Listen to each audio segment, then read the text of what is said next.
Oh, it doesn't matter. Hello and welcome to Political Discourse with Ken and Will.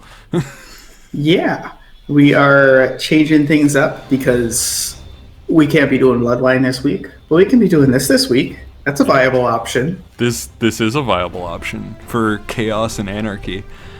So I'm checking my watch and it's discourse o'clock.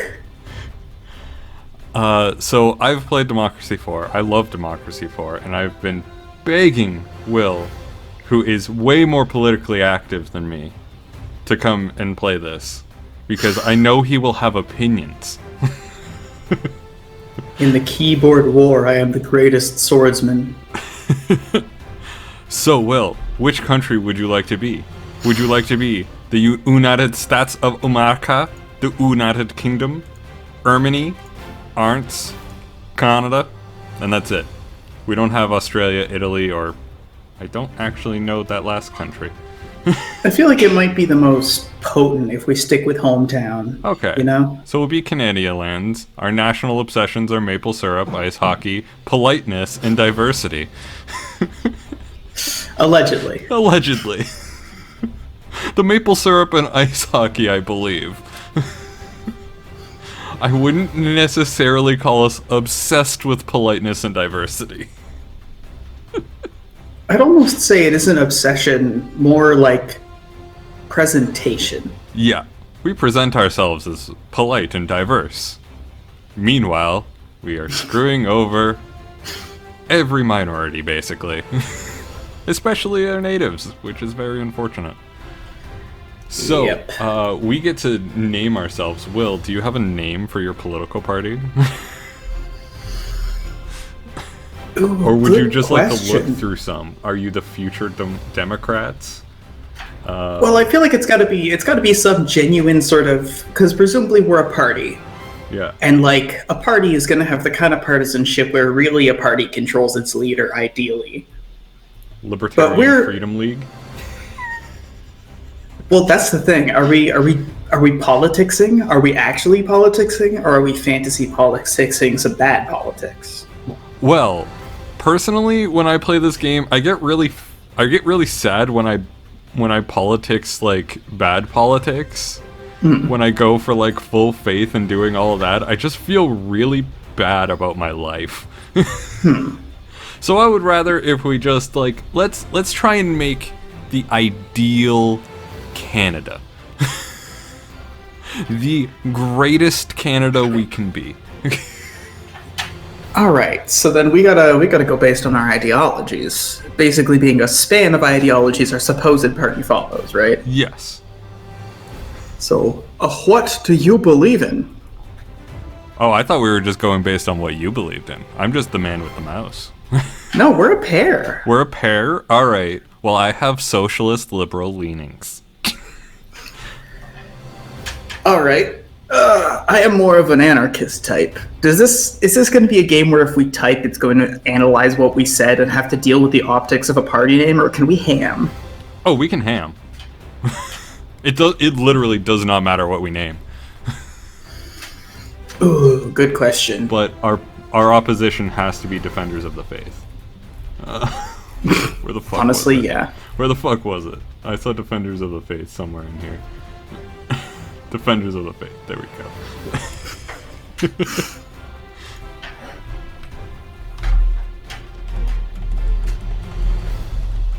So, what are we, Will? Oh, this is a spicy one.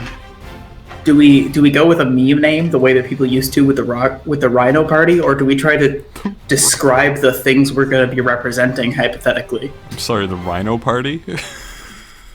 Yeah, that's a thing. It's a Canadian like political protest party / social commentary / satire party. Okay. It is worth a look up. It is fascinating. That's amazing.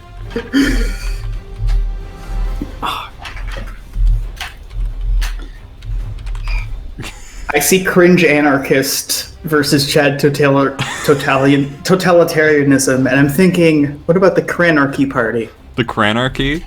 Alright. We're like cranberries?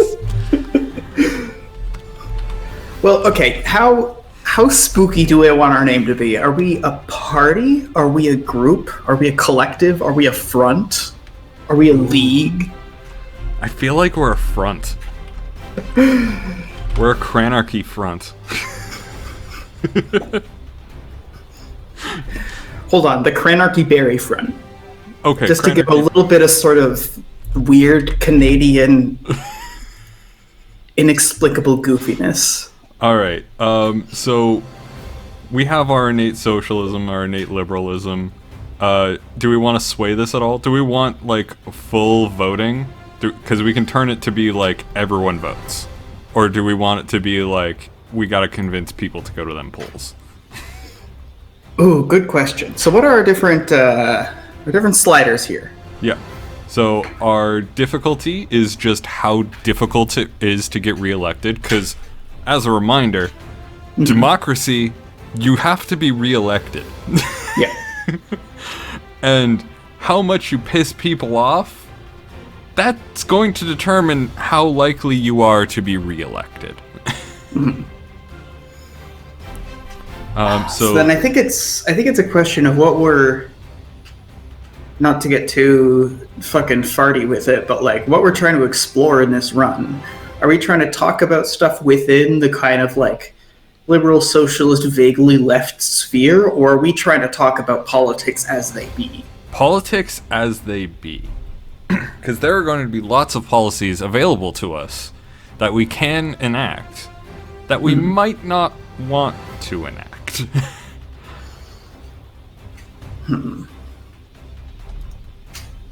Yeah, in that case, I feel like, given who we're pretending to be, we probably want to up the difficulty a little bit. Okay.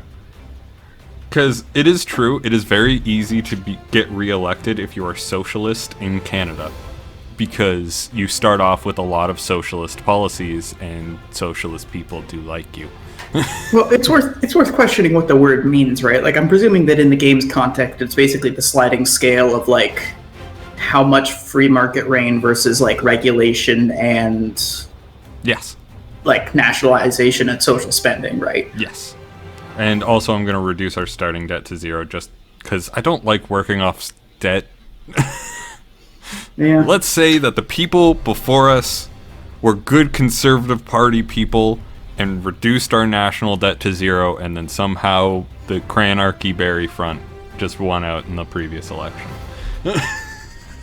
I will say that compared to 2016, where at least some Canadians were being kind of swept up in the pro-Trump kind of like wave, not that most Canadians have any say in the election. There's some people who do dual citizenship, but like nowadays, nobody sees. Like it's almost like a Canadian tradition of like before you make any decision, you use your binoculars and you check down south and you see what they did based on that decision. And if they made a decision and everything's on fire, don't make the decision. Yeah. If they made a decision basically and everything's good, make the decision. If they didn't make the decision and everything's on fire, consider the decision. Do we throw all of our tea into the lake? Maybe not. It didn't work out so well.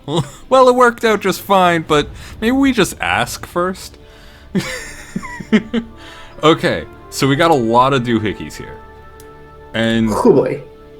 These on the left are the things we are going to be focusing on, because the light blue in the background for each given policy is how much of a population there is of that particular group, and then this bar is how much they like us. So as you can see, everyone is 100% of the population, and they mildly like us. All right, so we're basically standard, like we're starting at a 0, and we wanna gain some ground. Yes. The first thing that I will say is, having a look over this, the first thing that we want to do is shuffle our cabinet. Almost every single time you want to shuffle your cabinet for the most loyal people. Because they can gain experience, but if you're pissing them off, oh boy. Oh, it's so difficult to try and break the gamification from the realities of, like, hypothetically, you want a discursive but diverse cabinet. Yeah, exactly. I guess this is just partisanship wars, isn't it? I mean, kind of. Because, like, if you look at this person is a liberal capitalist. Mm-hmm. If we go fucking full socialist on this bitch, she will only like us a maximum of 50%. Well, we want to start. We want to start by basically getting a good gauge on people. So I feel like we want to start a little middle of the road, maybe aim towards some policy changes, get a good idea on how the economy's doing, how our. Okay. So I don't know how this game works. I don't know if this is a resource management kind of deal. It is a little bit of a resource management. So we got a little bit of our income up here, our expenditure over here. So we're clearly expending more. You can see we've gone into debt. But it's only 6 billion in debt, so it's fine. As far as our GDP goes, we have a fairly good GDP. This is always 0 to 100. So we've got a fairly decent GDP. We have issues that we would need to have addressed. For instance, we have a gig economy where so many people are just having Ubers. And so we need to decide, is that actually a problem? Do we care? It's pissing off motorists. It's increasing our car usage because there's no, like, proper shipping and stuff like that. It's just people going to a place, picking stuff up, and going to another place. The unions aren't happy. The unions are not happy. Well, what's the game give us as options to do something about it? Okay, well let's first look at everything we got. We got environmental protests because we have really high pollution and our environment is in the pits. So we could try and tackle pollution and thus tackle environmental protests at the same time. We have an uncompetitive economy. So, you know, that's namely due to corporation tax. The things to reduce it would actually be to increase our productivity. Because, you know, high productivity would be good for that. Well, actually, high productivity can also cause an uncompetitive economy. Actually, no, never mind. It doesn't cause an uncompetitive economy. What am I saying? It can cause, like, unemployment, overproduction of things, stuff like that. We have an obesity problem, which is too fucking true in 2020. We have a respiratory disease problem because we have high pollution and it is causing issues. Now, things that are tackling that, we have reforestation, and a good environment will help with the respiratory disease. So this stream is going to involve dark memories. Now that we're talking about the respiratory disease, I'm like, haha, I remember when I lived in the GTA as a small child and had asthma, and then when we moved away, I didn't have asthma, and I never figured out why until I was like in my 20s, and it was like, oh yeah, the smog epidemic, that thing. Yeah, I still have asthma. It's a bad time all around. So we have an issue with cyber warfare. People be stealing our secrets. So what would you like to try and tackle or just look into? Oh, good question. Because it's really a question of, like, how gamified it is. Like, are we able to propose a holistic solution where it's like, oh, we have a pollution problem and we have an uncompetitive economy. Maybe we, like, subsidize, like, the creation of more, like, green energy companies for additional jobs kind of thing, you know? That is, in fact, 100% a thing. So... Oh, Lord. Okay, I kind of have to take a piss at the worst possible time. Okay, you do that. I've been sitting here going, all right, when's it going to be a good time? When's it going to be a good time? And it's not like, going to be a good time. This shit has no brakes. Fuck. Go. I got this. I can manage. So the things that Will is looking for is probably stuff like clean energy subsidies, or there is a green electronics initiative, which is very, very good. The cyber warfare is actually new to Canada. I remember them being fairly close to it when we started, but that's a fairly new thing. Of course, we have the Northwest Passage, which is due to the high temperatures. God damn it. I like that it's a boon because you're doing so shit. If we tackle CO2 emissions, we lose this. It's funny though, it does increase food prices. Oh, higher average temperature increases food prices. Yet less crop yield, maybe? Hit. I'm back. Welcome. Speed squirt. I was just having a look at the only positive thing. So usually it marks like, hey, this is having a general boon to your economy. We have the Northwest Passage due to the fact that we have higher average temperature. Okay, well.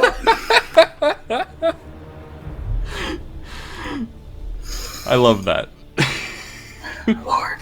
Okay, so the things that you were talking about for subsidizing it, we don't have the political capital for a green electronics initiative, but we do have the political capital for clean energy subsidies, which wouldn't actually do a whole lot in terms of productivity. But What do we have that's going to be based on revenue increase? Because we need to be fighting that deficit as soon as possible if we're going to have like cost-based programs. this would probably come into our taxes then. I think we got to start early and wait it out. Okay. Well, we could increase certain taxes, like plastic bag tax would help with the environment, but it doesn't give us much in the way of stuff. And Is that all we got? The plastic bags? No, we got more than that. Luxury goods, junk food would help tackle obesity. But at the same time, junk food is more so based on poverty and like food access, right? Yeah. Food deserts. Yeah. The youth won't like us very much, and poverty does go up from this. Now, poverty is something that can be measured. We're at about 30%. I don't know what 100% or 30% means, but I mean, if we have full poverty, that's probably really bad. Probably just a little bit. But yeah, we can look at everything that reduces it or anything that increases it. High taxation does tend to increase poverty, especially on certain things, like an alcohol tax, smoking tax, on like tobacco and stuff like that. Definitely does, but it high taxation drastically decreases usage of that product. Yeah. Which in turn can help solve certain crises. I think genuinely the plastic bag tax might be a good place to start. We also have things like corporation tax or marriage tax allowance. I think we leave the corporations for now. We leave the corporations for now? Okay. So let's Let look them at sit, let them simmer, knowing that I'm looking at them. So how The much do you want? fringe further left wing of the party. So how drastic do you want this to go? Because it'll cost us the same political capital either way. I think incremental increase is the best way. Like, is this a one-time, or can we go bit by bit by bit? Oh, we can go bit by bit by bit if you wanted. I think we start low. We start low, so something Like genuinely low. like in the low range, like in this sort of area. Like a low medium. A little bit higher than low, but Okay. less than the medium, So you know? I'll put it right around here. So Higher than that. higher than Yeah, okay, yeah, okay. there we go, yeah. Yeah, okay, there. So that'll net us probably about 17 million income, and of course there's a one-turn implementation delay because it does take time to implement, and the more efficient your minister is, the faster it will be implemented. All right. So yeah, If you're good with that, then I'm good with that. That leaves us with 11 political capital for this turn. All right. I don't know if that's a big or low number. It's medium. Typically 20 is like a really high political capital, and anything lower than 10 is you're running a little bit low. You probably will only be able to make like minor adjustments to something. I wonder if it's best to hold on to our political capital at first. It could be, yeah. Like if you wanted to just see how the turn works out, we could. All right. Okay. So, every turn we have our quarterly report. Mm-hmm. So, it usually brings up an option, something that we need to decide on. And we look at these two options and choose one or the other. So, banning single use or allowing single use is our option here. Yes. So, obviously, allowing single-use plastic will piss off environmentalists. Mm-hmm. However, banning single-use plastic pisses off not only capitalists, but liberals as well. It's probably best to go with the allow. Okay. It doesn't hurt the environment either way. We know who the real environmental damage comes from. Yeah. The plastic straws was a real red herring in terms of environmentalism. It was real, just powerful activism. People wanting something to be mad at. We can also look at sort of our polls for that when we get our quarterly report. People don't like our approval rate. We will generally start off with a low approval rate just because it's a little bit difficult. You kind of have to look at large parties. Like Liberal is a huge group, so if we can make them happy, that is a major boon for us. Now, is this the political, name of a political theory liberal, or is this name of a political theory liberal? It's okay, good, excellent. It's not Progressive Conservative Party and Liberal Party of Canada. No, it is the ideology of liberal and ideology of conservative. I think I can manipulate liberals into being good people. I think I could do that. Yeah. We just gotta not tell them to do things as much as possible, and we'll be good. Yeah, we just gotta say everything is fine. You want to do a thing? Okay. All right. So how we doing now? We got a big 24. Yeah, we got a big 24 to spend. All right. What are the issues we need to address right about now? It looks like the major issues are obesity and the respiratory disease. But also the doctor's strike is not helping with things. There's a lot of stuff that's very sort of hooked into this. Obesity is increasing healthcare demand. This is also increasing. Yeah, that's a system. Increased in healthcare demand is causing overcrowding.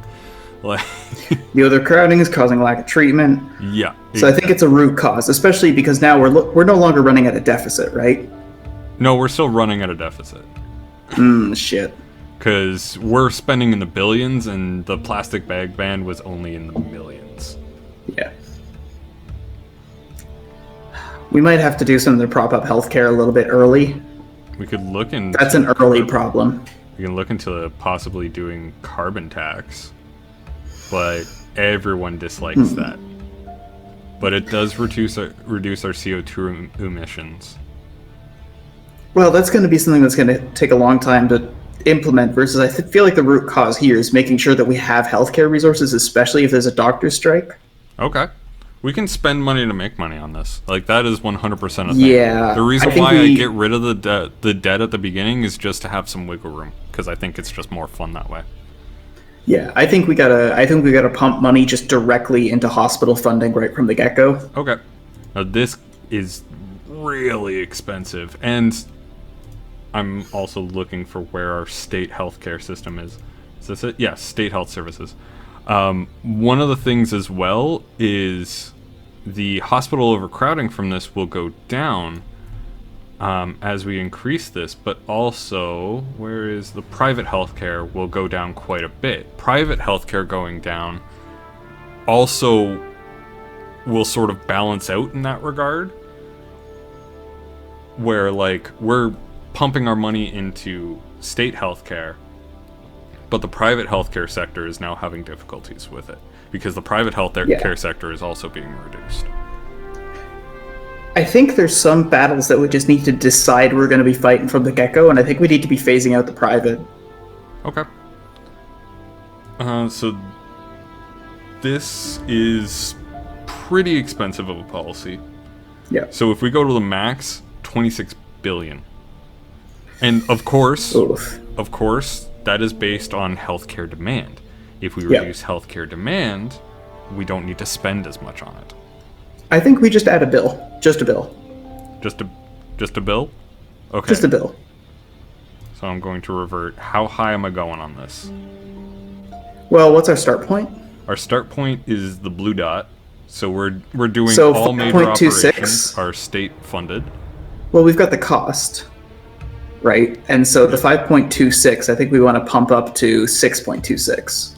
6.26? Okay. Yeah. So something like that.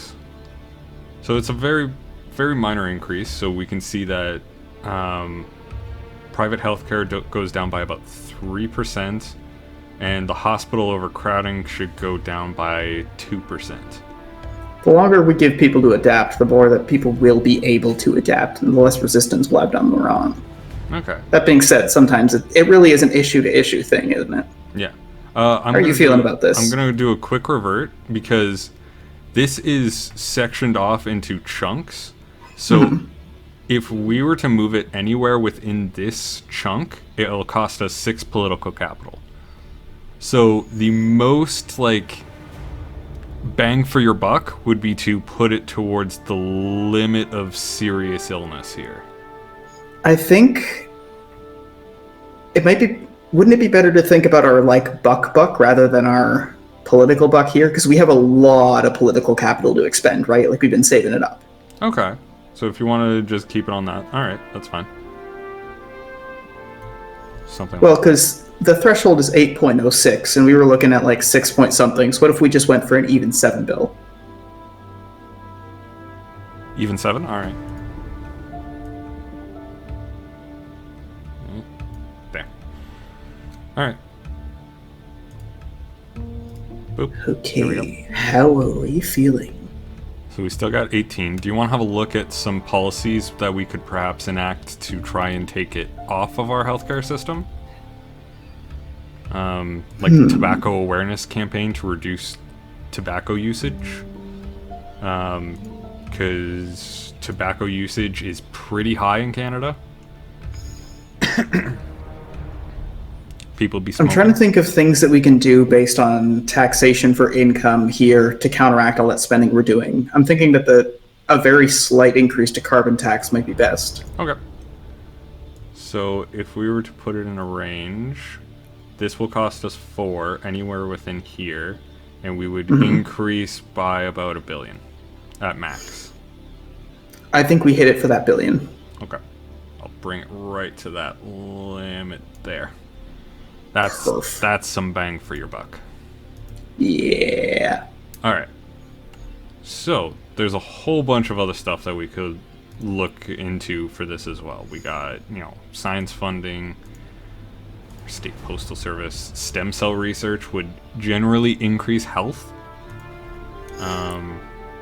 Maybe we sit and accrue a bit more and sit on the political capital we have a little longer.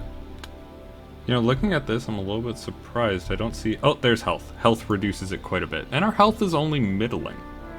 So health would reduce our healthcare demand. But, yeah. Okay, so we got 14. You want to sit on it? That's how I'm feeling. How are you feeling? I'm thinking we can be a little bit more aggressive with it. Because we're expecting, a little bit of it. Let's have a look at our cabinet. So we can expect not that good political capital next turn. Who's our welfare minister is going to be in charge of hospitals and healthcare, right? Or is that going to be public services? 13. Welfare would be in charge of things like disabilities and stuff like that. Anything that... It's a little bit hard to define the difference of that, but what were you looking for? For which policies? Well, both of them, really. Trying to just make sure that if we are using political capital, maybe we try and get our shuffles in early and then rely on some ministers we can trust. Yeah, okay. So you want to do with shuffles? What are the ministers we have for those right now? Keep in mind, if we do a reshuffle, all of these ministers will be available. Ooh, true. However, if you fire a minister, you are fucked. None of the ministers will be loyal to you at all. It is always better to just reshuffle your cabinet versus firing someone. I learned this the hard way.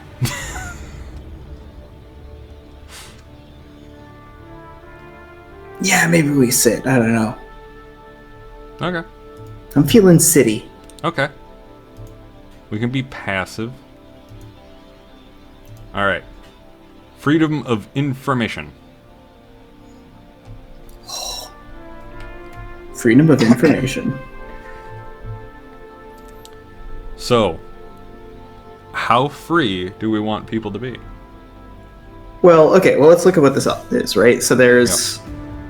It calls for a law to increase the availability of information on databases about citizens without their knowledge, including records held by private medical companies, insurance companies, and tax collection, and debt collection agencies, rather. So if we reject it, nobody likes the idea of government holding information about them, but in some circumstances this needs to be done. The government isn't out to spy on everyone, but passing this law will just make it harder for intelligence services to keep watch on serious criminals and terrorists. It will also affect a large number of businesses who have customer databases, who will be swamped with yet more bureaucracy. So that sounds like capitalists will not like it. All right, and the Freedom Act. What's that one here? It is essential that we have this law passed, as it is one of the checks and balances required in a truly free society. The average law-abiding citizen should not be spied on or monitored by multinational corporations with computer databases, and with the potential for abuse by government agencies if citizens cannot view what data is being stored is huge. Okay, so basically the Freedom Act is the option of you need to know when your information is available, and rejecting the proposal is basically just like it's kind of waffling on it. Yeah, kind of waffling on it. Yeah, no, I think we need to hardline. Okay, especially if we have that potential cybersecurity problem looming. This is true. So propose the Freedom Act. That's what I'm on. All right. Liberals like it. State employees don't. Well, so be it. So it looks like we're still running a $6 billion deficit. A security briefing. So there are people who will try and kill us if we piss them off enough. And they have great numbers. Like if you were to build a socialist society, like a socialist utopia, and then all of a sudden tear all of that down, you would have a very large socialist population very pissed off at you. Yeah. And they may just try and kill you. Alright. So, we got our cybersecurity going on there. What do you want to look at? We got 26. And it looks like our ministers are less happy with us now. What's the minister's issues with this? Okay, so looking at the ministers, we got this guy who is a conservative capitalist. This person in health? A liberal capitalist. A conservative capitalist, capitalist liberal, and liberal socialist. I think we need a shuffle. We definitely need a shuffle. especially this person in public services. They're doing us no favors. We have 2 capitalist conservatives, and they are not going to be happy with us. So people are with us. The cabinet ain't. Shuffle the cabinet. So we're just going to shuffle the entire cabinet, even the people who like us, because we'll give them jobs again. And it really won't affect anything. So, Foreign Affairs Minister. We want to look for people who have loyalties that are in line with ours. So we got Liberal Socialist. Oh, Lord. Another Liberal. We also want to look at what position that they want, because that will also affect it. So I'm just going to scroll through. Okay, this person's Liberal Capitalist. Well, so for foreign policy, we want people who specifically want to work foreign policy first and foremost. This one is Liberal Socialist and wants to work foreign policy. They aren't super loyal, but they'll probably get more loyal as we enact more policies. Yeah, we can work with that, I think. Okay. So, next person for welfare. This person is a liberal capitalist who would work welfare. Another liberal socialist that won't. Let's see. Liberal capitalist.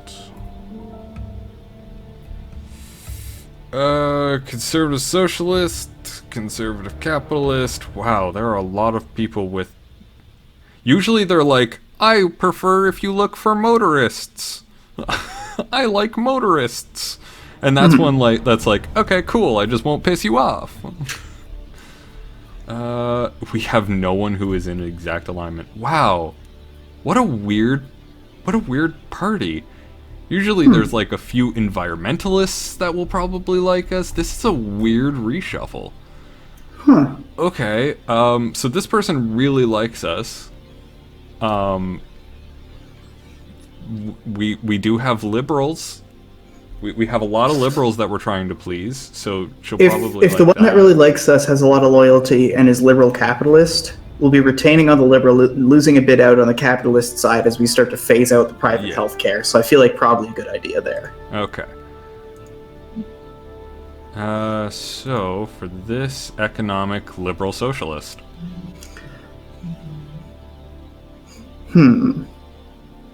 With a lot of loyalty, too, and a decent bit of experience, I think we stay. And also really good at campaigning. Yeah. That comes in later. Like, this person is going to be, like, full 3 bars, which is nice. She's going to be important. She's going to be a heavy hitter in our economy. Alright, so we got another person, let's see, socialist, conservative, liberal socialist, who would work tax. This person has a very long neck. In fact, everyone has a long neck. Why am I just noticing that now? Big neck energy. Yeah. Some of these names are definitely Canadian as hell, like fucking Anna Paquette. Yeah. Samuel McDonald. Philippe Poirier. Well, okay, so for taxes, we're not planning on making any moves on taxes for a while, I don't reckon. It's going to be incremental, bit by bit. So whoever we have, we're not going to be alienating too hard. Yeah. What do you think? Yeah, this is just a really weird group. I don't know how this generated, but we only have people who are socialist, conservative, liberal, or capitalist. Like, we only have people with 4 sympathies. Usually the sympathies are across the board and you get like diversity, but this is just not. This is really weird. I don't know if that's something that they changed recently. I do like, even though our Lily McLean there is a conservative capitalist, a good campaigner with a lot of loyalty and a decent bit of experience, and we can whittle down the loyalty, I think. But Lily McLean doesn't want to do tax. True. We gotta look at... Well, okay, so we got all the people willing to do tax. I wish I could sort by all the people willing to do tax. But I can't. So we would have socialist conservative, liberal socialist. Just give me a pick on this one. Just my pick? Yep. Anna Paquette. Easy. Alright. Alright. Let's look at these loyalties. Public conservative for socialist conservative. Socialist liberal for public services. Okay, we got another conservative socialist. Maybe this is based on the difficulty. Maybe as we ramped up the difficulty, we got more in line with just the 4 majors, you know? Well, if we're looking at very much like for our public services and tax code, like an incrementalism for the next little while, we can probably look for someone who's more of a conservative socialist, if that makes sense. Yeah, this person at the top, this person is very loyal to us, and that'll probably fade over time, but we might be able to find someone better later on. Yeah, probably a good call. Alright. And let's see. Law and Order, Socialist Conservative. I think we need a hard progressive for Law and Order. Okay. Especially if we're going to be taking on, like, environmental stuff and, like, medical industry stuff. So we got liberal capitalist, socialist liberal, with really good campaign sympathy. Like, oh yeah, oh yeah, oh yeah. Okay. And then conservative capitalist, conservative. I feel like transport is probably our least important position here for the next little bit. So we got liberal socialist, which at least the other policies will make her happy. Conservative socialist. Build some experience. Another might be liberal good. Socialist. With this one has really good campaign sympathies. This one doesn't.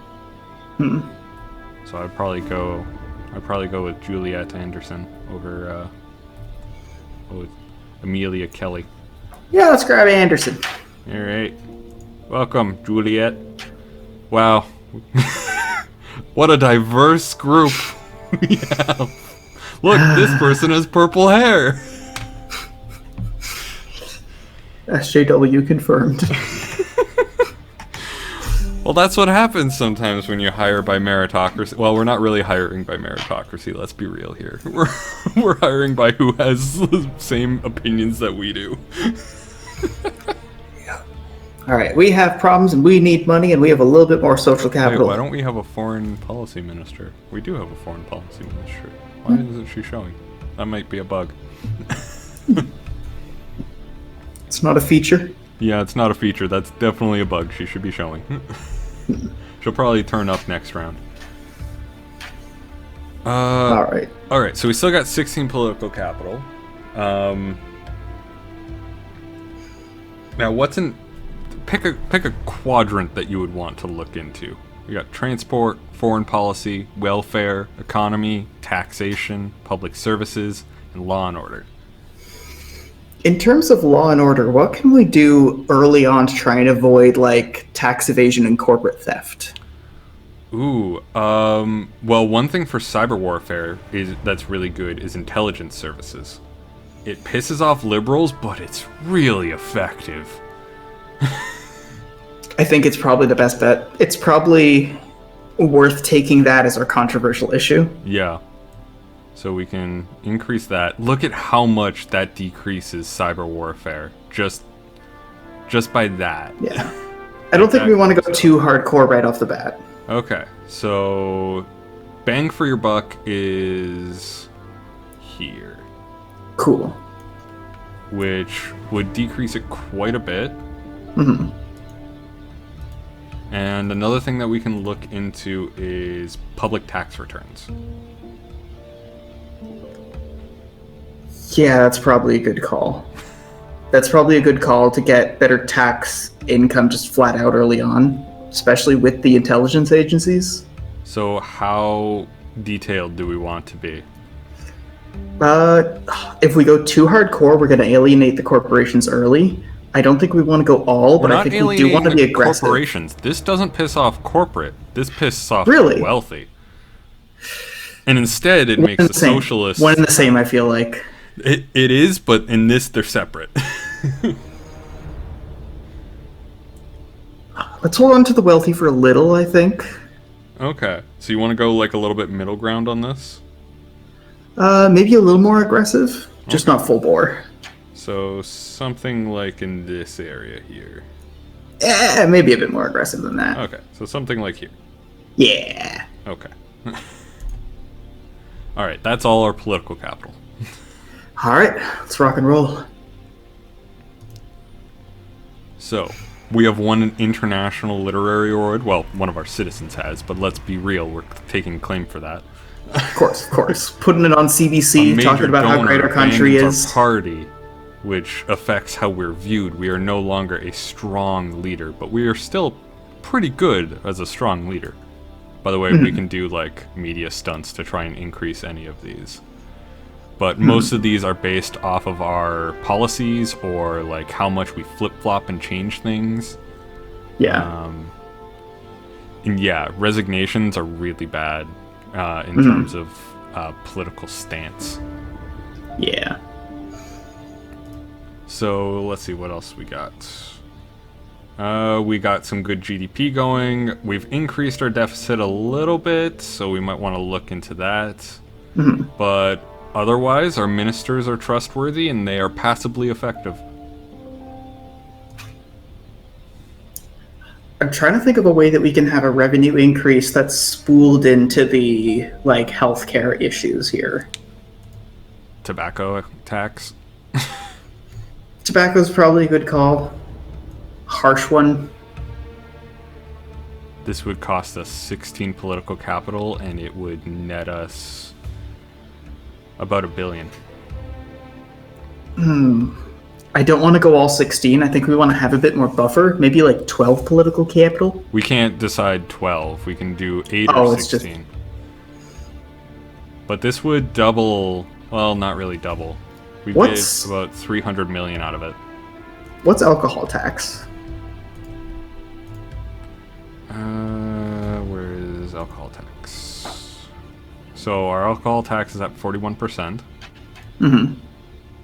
And if we were to increase it, we'd get about another 400 million. It would vastly decrease alcohol consumption, though.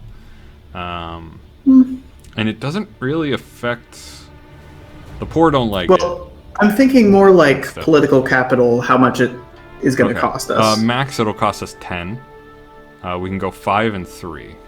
You can see on the side here below. Maybe I'm thinking the 3 and the 8 on the tobacco. Okay.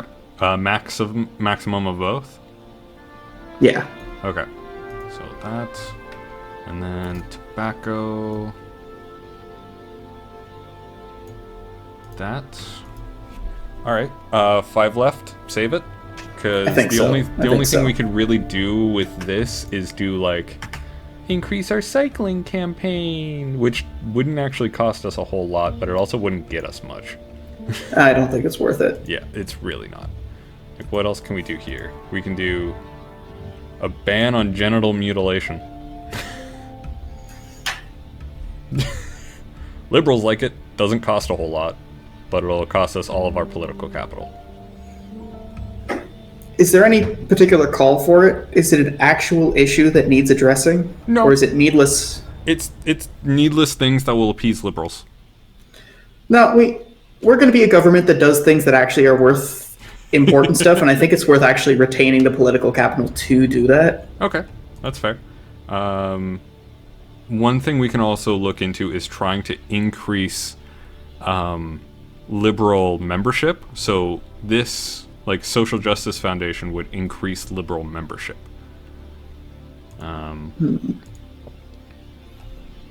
But that's about it. And our liberal membership is pretty high as it is because we have a lot of policies in law and order that positively affect it. Yeah, I'm feeling good with floating. Okay, we'll float. Airport expansion. So planning permission has been requested for the expansion of some of our country's largest airports. There's simply not enough capacity for those flights. Do we allow the expansion plans? This will increase our GDP, our tourism, and also our air traffic, which could lead to some other issues, but... The delay might be a good call. Okay.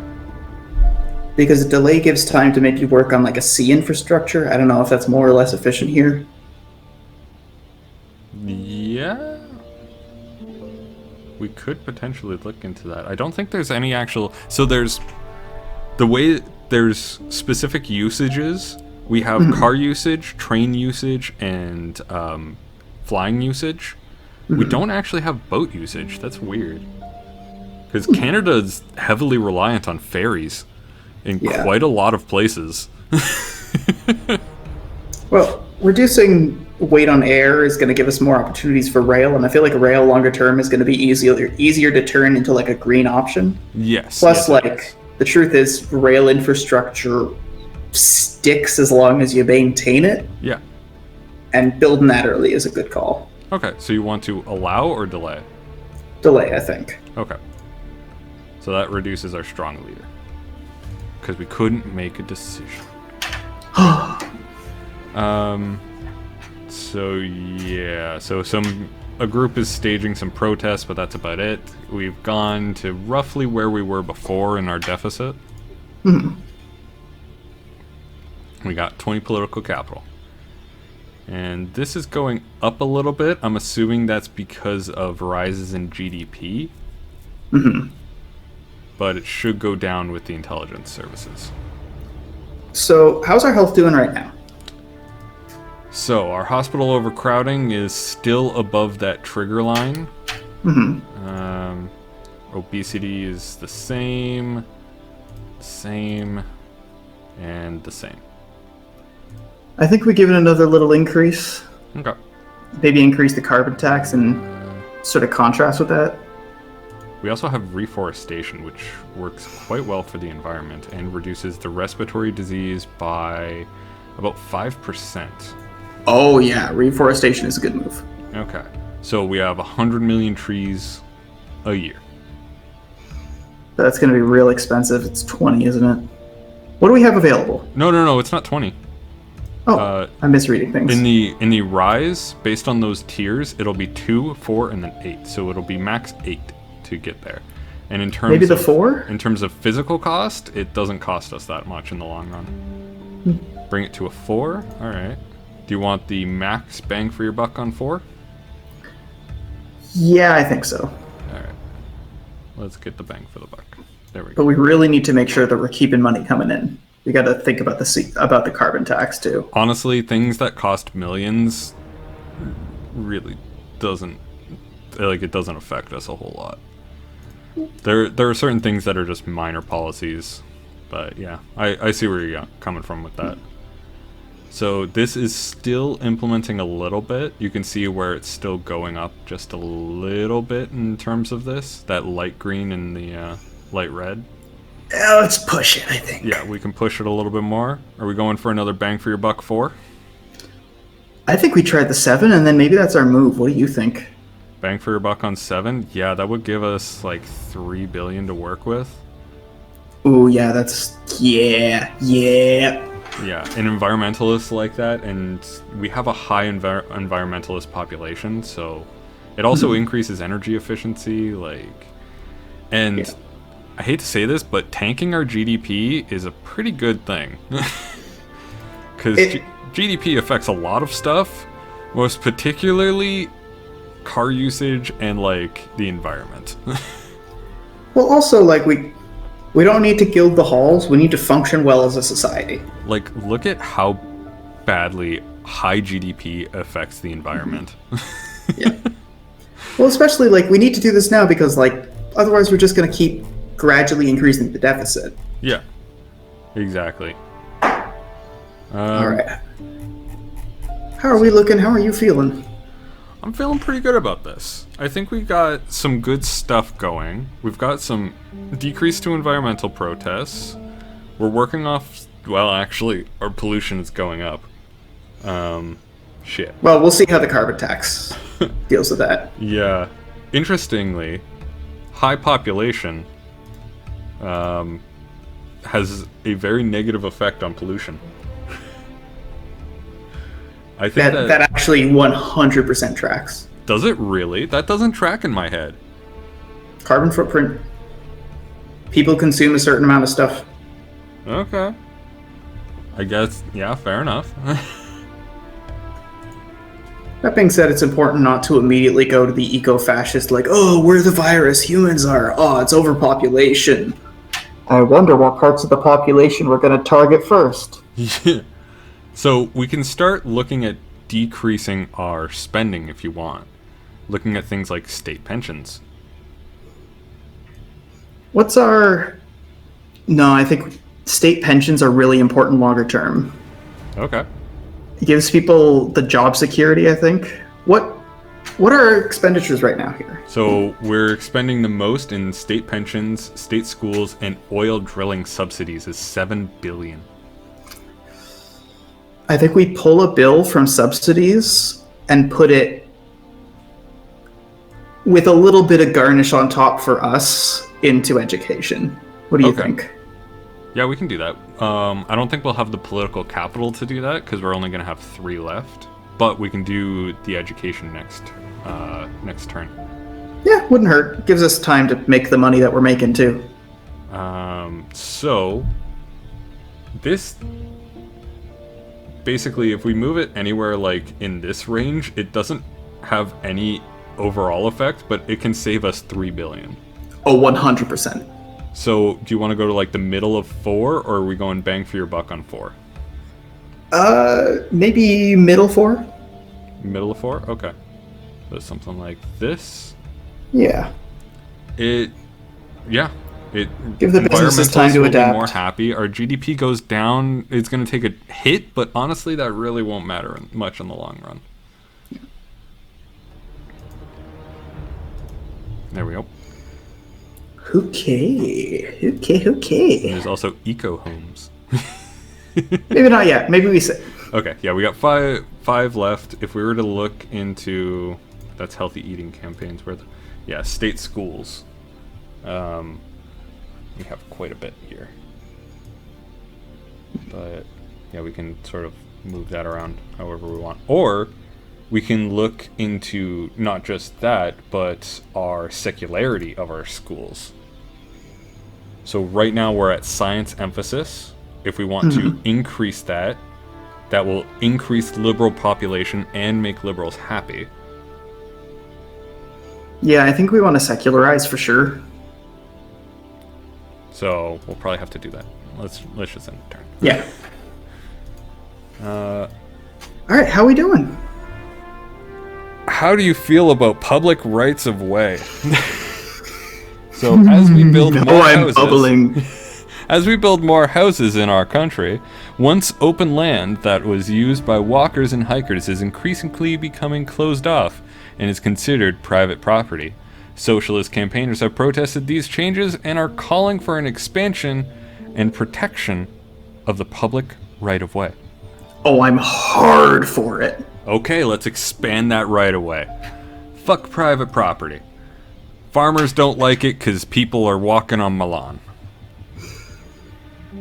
So be it.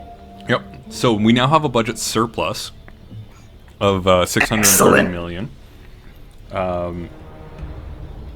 Our approval rate is disappointing. That's okay. But that's because we've been doing the setup, and now that we have a little bit of extra cash, now comes the payoff. Yeah, we get to enact some policies. Yeah. This is from our focus group, apparently. Parents don't like us. Yeah. Parents just don't understand. Parents don't understand. Okay, so did you want to look into the secularity of our schools?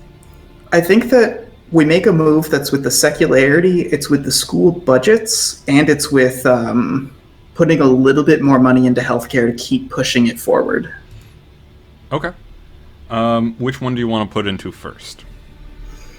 Let's look at secularity. So Never hurts to give people good information early. Secularity costs a lot of political capital to increase. So it's 9 and 18. Oh, I think we push hard on the 9 and then wait until we have the free space to try and push it further. Okay. So let's push hard on that 9. That gives us 11 left to work with. Did you want to go for our school funding or our state healthcare. I think our healthcare is more urgent. Yeah. I fully agree. So we got to push it up. So if we push it up to the max of 6, we increase our spending by almost 3 billion. We earn that 3.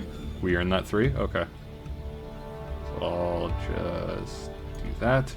So that's going to decrease our private healthcare and all of that. But a lot of stuff goes up, including health, which health going up reduces health demand.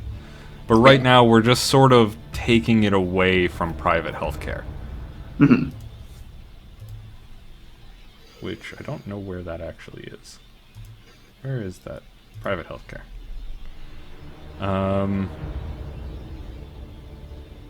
So with that,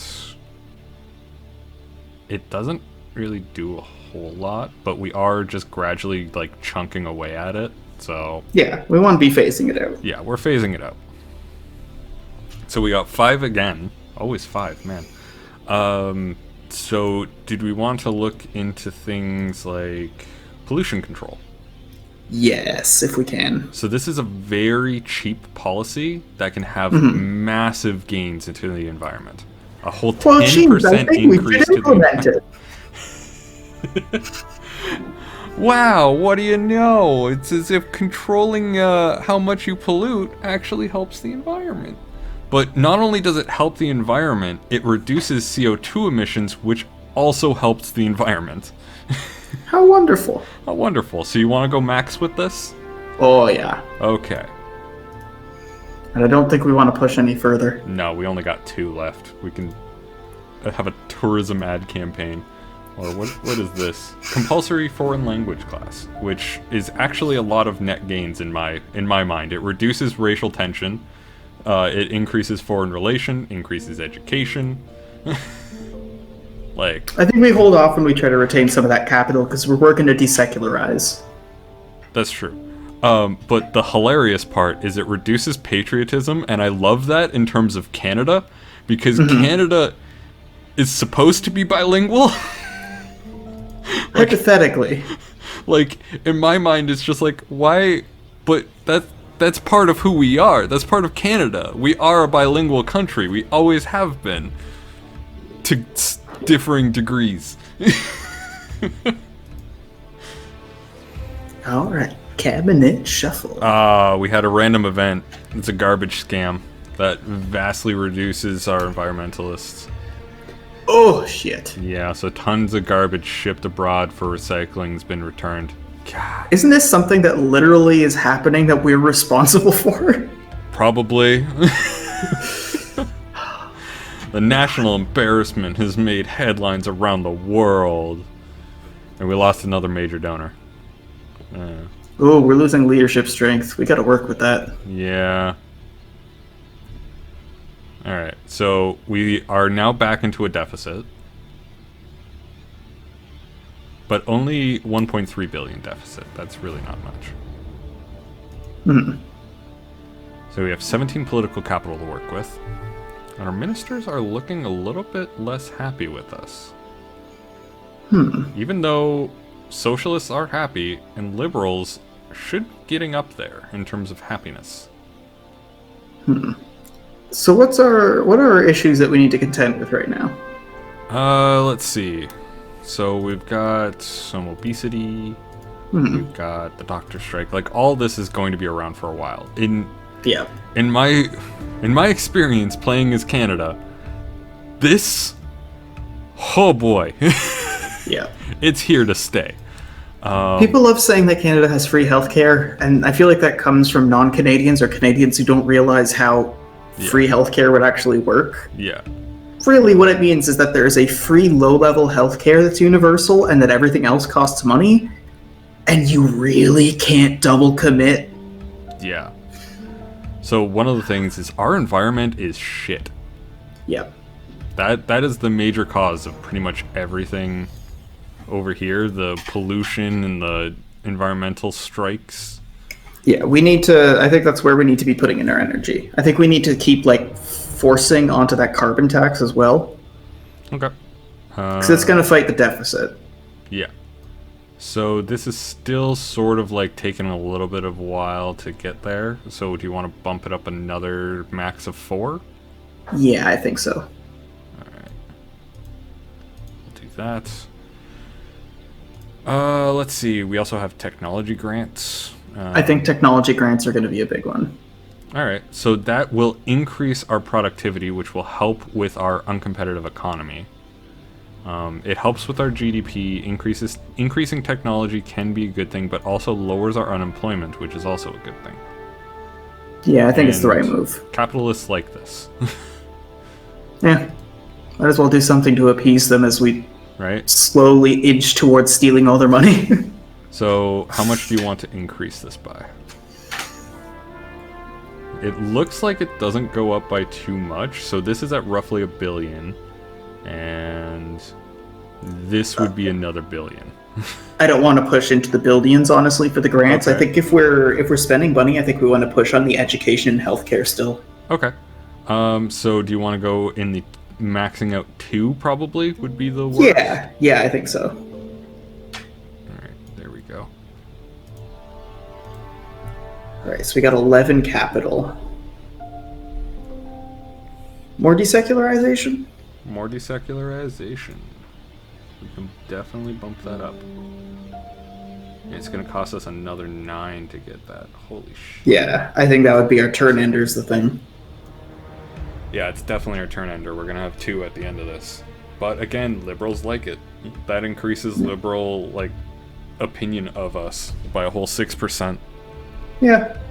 Well, especially because, I imagine that the game isn't going to simulate, a society adapting, but, realistically. Yeah. Yeah, it's not like it's running Canada in the background, you know? Yeah. There we go. It turns out having a religion whose primary tenets are obey and don't ask questions, isn't that great for a technologically advanced society? Yeah, that just wants to, ask questions. Another thing that's pissing off the liberals is tasers. Oh, yeah? Yeah, they're pissing off. It's pissing them off quite a bit. This is a reduction in happiness by whole 9%, almost 10%. And if we look at our crime, in terms of crime, we have no crime. Yeah, we can. If we don't have any crime, we're actually trying to control. And There's violent crime, we have no violent crime. Yeah, fuck tasers. Fuck tasers. So in order to cancel a policy, it'll cost us 2 political capital, which is all we have left. Perfect. And then we'll be nice and precarious. Yep. That was a lot of movement there. Yeah, it rejigs the entire thing whenever you cancel a policy or add a policy. So there's a major merger. A large internet company has announced plans to buy out one of its main competitors. This merger needs to be government approved. But if this goes ahead, it will create one of the biggest companies in the country. Yeah, we gotta block it. So the self-employed like it, the trade unionists like it, the capitalists don't. But massive, massive props to the self-employed. Well, especially if we're dealing with cybersecurity and we're dealing with information control very recently, it makes sense to also be do we want maybe Disney? A single. Do we want Disney? Do we want Facebook? We don't want Disney or Facebook. Well, realistically, the actual question is if let's just say Rogers and Bell become Raw Bell. Oh god, fucked.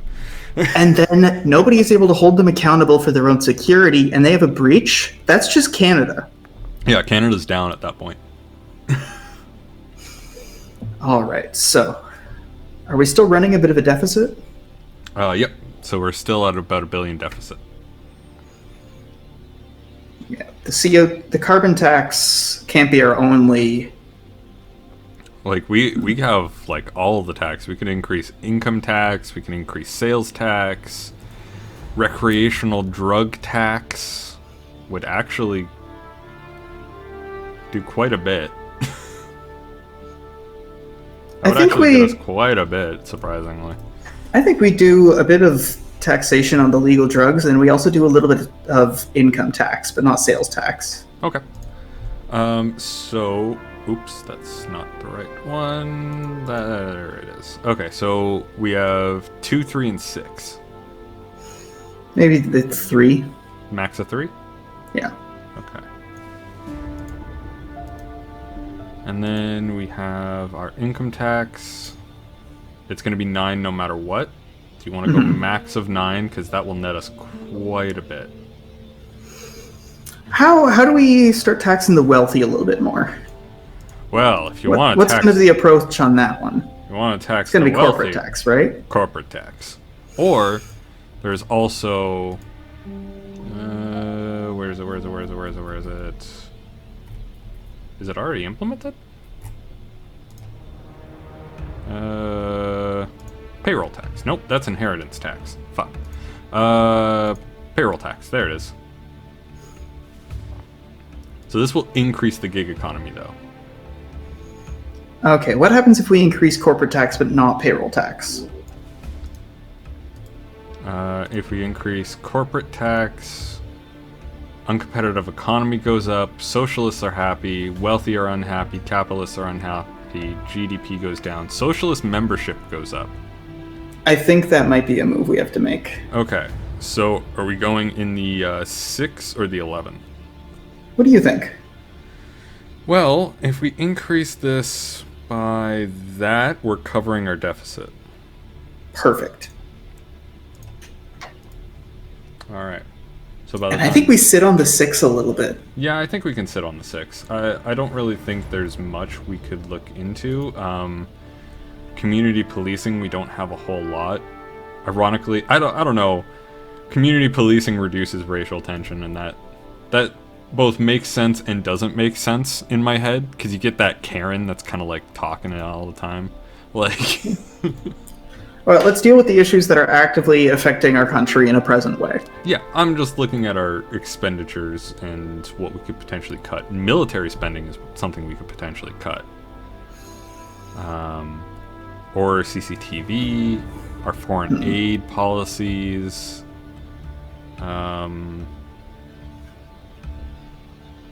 Yeah. We Hey, Will, could? how do you feel about disability benefits? Oh, I wonder how I feel about them. Yeah, I think we... Oh, what was it we were just looking at before that? Our expenditures. Right, I think we start putting more pressures on the oil. We put more pressure decreasing the subsidies to oil. Okay.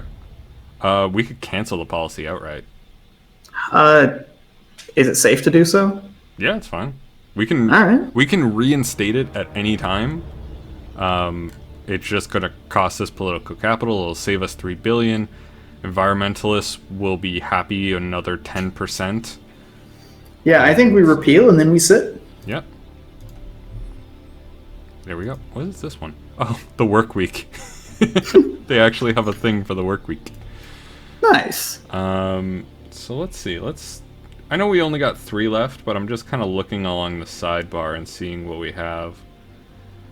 One thing we can try and do if we're trying to pacify people is make motorists happy or liberals happy. Do people need pacification? No. I just look at numbers. One thing we can also do is look to increase socialist membership because they like us. So this young entrepreneur scheme is reducing their membership because it's encouraging capitalism. We also have a private telecoms industry. If we manage to eliminate the private sectors, that'll go up, obviously. Not to get too... Oh, who am I kidding? To get real worldy, like genuinely the best move to try and implement socialist policies is to just keep the liberals reeled in, because liberals are swayable. They don't want to be bothered, they don't want anyone treading on them, and they don't want to willingly tread on other people, but they don't want to think about what they're doing. Yeah. So if like, it's one of those things where you're just like, hey, so, you know when you visit the doctor, we'll pay for that. They'll just be like, oh. Yeah. Okay. Well, and the best ammunition you have if you're trying to approve socialist policies is to do that in the incremental way where no matter what, you're still going, no, our budget works. Look at it working right now. Yeah. You're just sitting there putting it on the head of attack, like, oh, sorry, I didn't see you there. All right, so preschool meals. All right, so you want to sit on these 3 political? Yeah. Ah, we got a new major party donor. Good. Hell yeah. So do we support the democracy protesters? So street protesters are taking place in foreign country with historical ties to us. I wonder who. We do a lot of profitable trade with this country, but their government is authoritarian. And we I face think we pressure. support the protesters. We're not going to sit here and tow around it and dress up in liberals costumes. Are really happy. It reduces our foreign relations. Our foreign relations going down means there's going to be an increase in cyber warfare. Because, funny enough, if other countries like us, they just won't bother us. I'm just thinking of like the fucking Patrick meme going, we'll take all the people unemployed by the oil industry, we'll turn them into counter hackers, we'll fund our technology education, and no one can hack us. Exactly. So now we have a surplus of 4 billion, which is good, because we have 38 billion in debt. Also, cool. I wanna where was that? This. Okay, we can go back to the screen at any time. I just like it has quotes at the bottom. I don't know if you had been noticing, but some of them are oof. Yeah, some of them are oof. I love Trudeau in particular because it's like it's difficult in like your average discussion to dunk on Trudeau because you never know if you're going to be appealing to the people who are like, yeah, fuck the libs. But like genuinely from a leftist perspective, he's kind of a buffoon who's just trying to keep milking more like corporate money while not pissing people off. And it's just like, I don't think he's a bad prime minister, but he's a very fluffy one. He's a very fluffy one. My main problem with Trudeau is that everything he does always seems to be for appearance. Everything is for appearance, and I don't feel like he has any particular opinion. Like, I don't feel like he's a strong leader because I don't feel his opinion. I don't know what he thinks. I feel like Trudeau was really good to have after Harper, but like, fuck, I want Trudeau out and sing in. Like, we need sing right now. We need someone who's going, hey, our society's at a turning point. We can't really go rightward, and we can't waffle. We need to have a direction and a purpose. Yeah. Then again, it's the difficulty of, like, the NDP does not have the easiest of chances. No. It's not the way it was years ago before Jack Layton, where it's just like, oh, you voted for NDP? Why'd you waste your vote? It's like, the NDP has a shot. But without Jack Layton, I was so sad hearing about Jack Layton passing. Like, that was one of those things where it's just like, oh, that crushed me. Well, the thing is, that's why I suspect that Trudeau rolled back on his election reform promises. And in addition to that, like, here in London specifically, we had a ranked choice ballot test run, and it's like, it's just one of those it's the same way that, like, when we started legalizing and taxing weed, like, we all slapped ourselves in the forehead and went, this was an obviously good idea with very, very few repercussions. Yeah. As soon as we got the capitalists on board, it was just like, oh, right, we can make money off this. Yeah.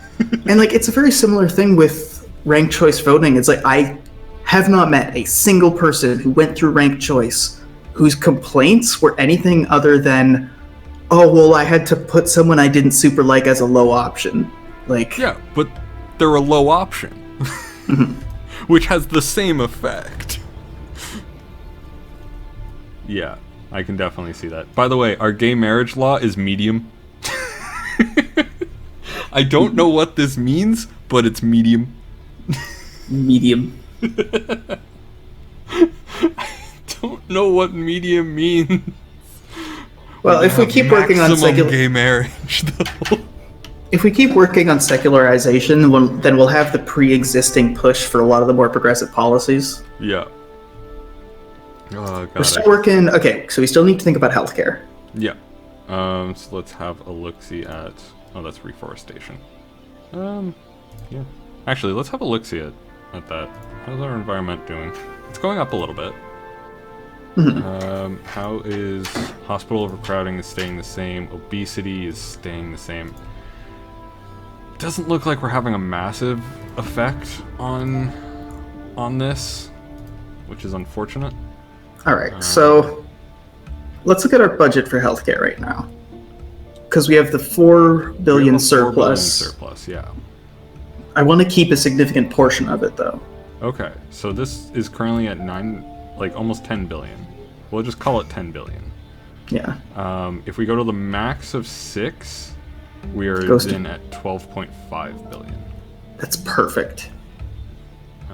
So that decreases the private healthcare sector a lot. Cool. That's fine. We've given them time to realize it's happening. Yeah. What I actually had to do for mine was I cranked healthcare up to max, and then I also increased, where was it? The public services? Healthcare vouchers. To also increase private healthcare. I did like so much to increase healthcare. It was ridiculous. It hurt me. Just desperately pumping the money and going, please. One thing we can do is a Keep the Country Tidy campaign. It will cost us 2 out of our 12 capital. Yeah, let's do it. Let's do some shitty Canadian ads. That's honestly a brand at this point for this country. It really is. Canadians have so much of just like, hey, remember these ads? Yeah, they were fucked. Alright, so we got fishing. Now that we're pushing away, we're doing all that CO2 stuff, we should start making sure, especially if we have a little bit more capital, that we can start funneling into actual green energy to counteract it. Okay, so you want to look into the sort of the green energy initiative and stuff like that. Yeah. So for that, we have clean energy subsidies, obviously, and then a little bit more if we had 23 political capital, we can get the Green Electronics Initiative. I think we work our way up. Or if we really want to, like, hit our environment, where the heck is it? Public services? Where the heck is it? Climate Change Adaptation Fund, which can cost a grand smacking $9 billion. It'll have to happen eventually, but not yet. Yeah. I think we pump a little bit of subsidy into green energy. Yeah. Okay, so you want to go for something like the clean energy subsidies or Green Electronics Initiative? Do you want to say? I think clean energy. Clean energy? Okay. There's also carbon capture and storage, which is... Could we do both? Do we have the... This would cost us 7. Clean energy would cost us 2, so we could do both. Let's do it. All right. Where do you want this to fall? Maybe both of them just middle of the road for now. Middle of the road? Okay. Gives us room to grow. So that really reduces our CO2 emissions. Good. Which, let's have a look-see at our CO2 emissions. They are going down. Which if we is can very keep nice. A non-dramatic but consistent downward trend line, that's probably going to be the best for our economy's adaptation. Yeah. And then carbon capture and storage. Another middle ground would cost us 1.85 billion. Fuck it. Fuck it. I can hear the pain in the spendings. We're in so much debt. It's only 38 billion. The game wants you to start off at 600 billion. Who needs realism? And I say, like, who needs the realism of the 600 billion debt? Yeah, I know, right? It's tragic. Hey, we got a new major party donor again. Hell yeah. Ooh, nice. And national team wins World Cup. Everyone likes us now. Oh, nice. Everyone likes us. And we're back to almost 2 billion in deficit. That's And all right. our intelligence experts are highly concerned about the threat to the government from the people Avengers of Mother Earth. Holy fuck. So yeah, Avengers of Mother Earth are a massive threat. So are the multicultural warriors. God, the multicultural warriors sounds so much like some propaganda from the far right. All of these are beautifully named. People's Brigade, Freedom Rebellion, Traditional Values Regiment, the Invisible Hand. Will, the Invisible Hand. That dang market. All right, yeah, we need to keep working on that. That CO So poo. one thing that's reducing our security effectiveness is we did get rid of tasers. But one thing that we can actually increase would be the freedom of the press. I think we should do that. Yeah. So that for 3 political capital would make liberals happy, increases our democracy too, and also increases our security. Because I guess people are more wary of what they say. So yeah. I'm just clicking on random things. Yeah, so we're in a boat where I think we can sit for a little bit on the healthcare and the CO2. We need to think about the fact that we now have that eco-terrorist threat. Yeah, which is... It's surprising because we're trying to do a whole lot to help this. It's just our pollution is really hindering it. Sorry? It's the pollution, right? It's the pollution, yeah, 100%. It's the pollution and our bad environment. I think we need something with really solid optics to it. Oh, our pollution is going down. Our pollution is going so down. I'm so happy to see that going down. Yeah, so let's think of a tertiary environmental thing that's going to give us a lot of pull with them. What are they hungry for? Let's see. So for environmentalists, we could increase our smart meter program or our recycling, because right now it's only a poster campaign. Spend $2 million and we get universal doorstep collection. Honestly, $2 million isn't that bad. Yeah, $2 million really isn't that bad. And environmentalists are happy, the environment goes up, and environmentalist membership goes up. I see this as an absolute win. All right. Bam. So we got 10 political capital. We need to make sure that we make some money here. The meters are spend money to make money, though. True. I mean, in real life, I don't know how they are in the game, but... Well, they increase energy efficiency. Cancel. So they increase energy efficiency, which already is pretty good because we have a lot of things for that. But also,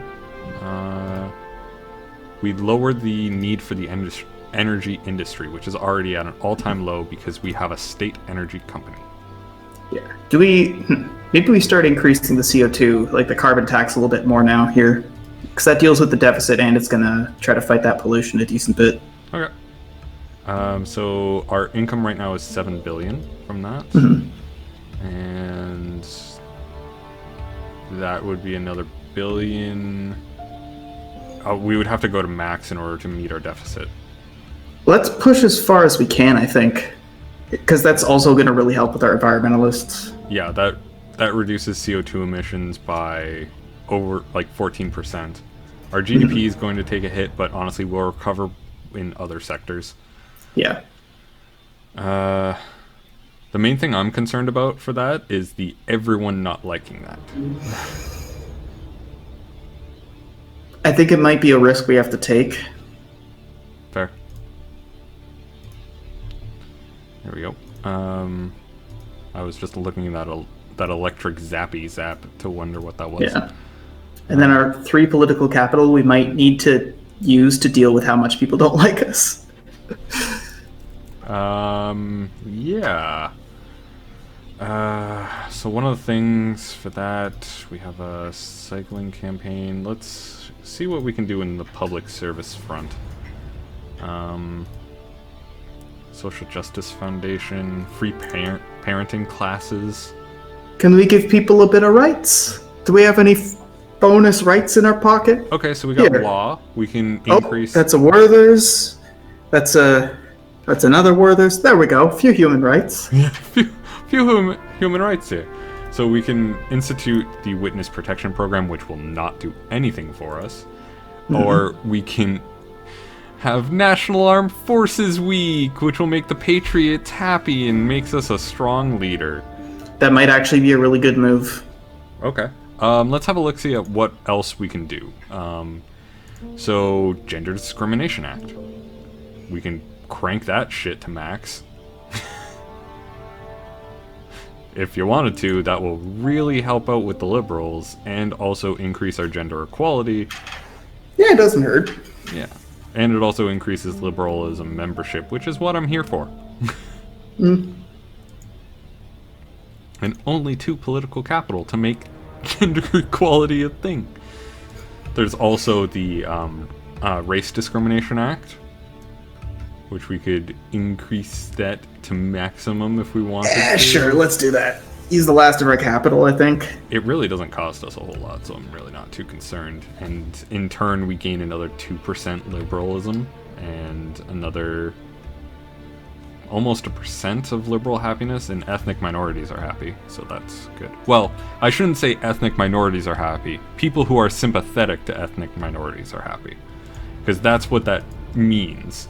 Because if you haven't noticed, we have a large population that's ethnic minorities, but that doesn't actually mean ethnic minorities. Yeah. So one of the things that's actually, now that I think about it, we do have a large population of ethnic minorities. If we were to sort by membership, it is one of our highest. It is in the top 3. We have motorists, liberals, and ethnic minorities. The thing that is reducing ethnic minorities is border controls, citizenship tests, and racial tension. Because our racial tension is a little bit rising. Yeah. Well, we're out of capital. I think we do a turn and then see where we are. So we're about halfway through our term, I think, roughly. And looking at this, our health is going up slowly. We could probably do with reducing unemployment and poverty, but that's our GDP is in an alright place. And we still have a $1 billion deficit. So, GMO crops. How do you feel about GMO crops? What's the game's options? Because GMOs are complicated. Yeah, so we can allow GM crops. GM crops have huge potential benefits. Not only do they increase shelf life, thus reduce the cost for sellers, but they also reduce the need for pesticides, thus meaning less harmful chemicals in use during their production. It's also possible for foods to be created with other benefits such as improved vitamin content.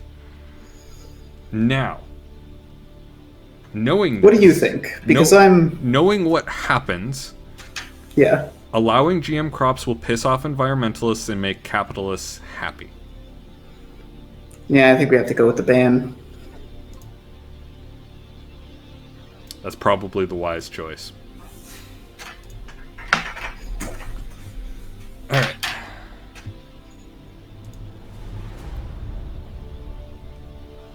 So, we have 16 political capital. This guy fucking hates us.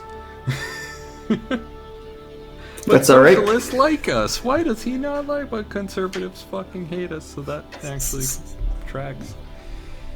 God damn it, Sam McDonald. Alright, well, we need to deal with that tension. Because what we should always also look at is anything that's creating undue stress on us, that's stuff that we can repeal. Like, we can have a libertarian bent here. Yeah. Like, let's look at those border controls and citizenship tests. Okay. Let's see. So we have border controls. Which all this really does is reduce a lot of stuff, including immigration. Now, immigration in a backwards way, because we have lower racial tension, so it's actually our racial tension is about middling, so it's reducing immigration a little bit. People don't really want to come in. But we have high immigration, which is increasing racial tension a lot. But if we were to go back to here, our immigration is being reduced by about 17%. So that would bring immigration roughly to max. And any more immigration after that wouldn't actually matter. And well, it's costing us. This is pissing it's not off. costing us that much. It's not costing us that much. In turn, this is pissing off ethnic minorities by 12%. Yeah, let's ditch a little bit of it, I think. Yeah, oddly enough, we can cancel it, but we can lower it to random passport checks. The security part of me is like, no passport checks. We do full passport checks. Yeah, so passport checks. That will be 8 political capital. Now, before we do that, there's also citizenship tests, which is reducing racial tension by 20%, and honestly not having as big of an effect on immigration as I thought it would. Maybe this isn't the issue that we're perceiving it to be. Well, yeah, like this actually reduces racial tension, surprisingly. Because, you know, people who come to the country are likely to be more educated on other culture. Well, it's also because you're, like, cutting out immigration by just excluding people. Yeah, but also, it's ensuring that people who emigrate to the country don't cause that racial tension of they took our jobs or they're a drain on society. Like, you really don't have that argument when you have high citizenship tests, because they are proving that they are, like, going to help the society. What's the rest of our situation like? Okay, so you want to continue looking at ethnic minorities or just global? No, everything. Let's... Okay. What's the... Because we're still in deficit. We need to make some money. What the fuck is human development? Average level of human development in this country. So this is their income, their health, and their education. Yeah. Oh. That's generally the purpose of the society and government, I reckon. I didn't know that this was a metric. Okay. Is that just your win meter? I guess? Your win meter is either getting this fully to the top or fully to the bottom if you're if you're doing it.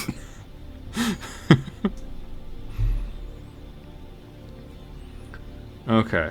So globally, if we were to look at state employees, socialists, let's sort by population. Let's see who we got. Motorists.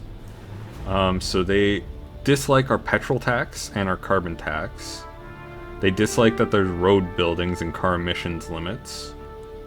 They don't like bus subsidies?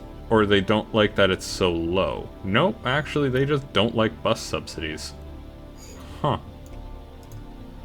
What about... Are we able to put money into rail?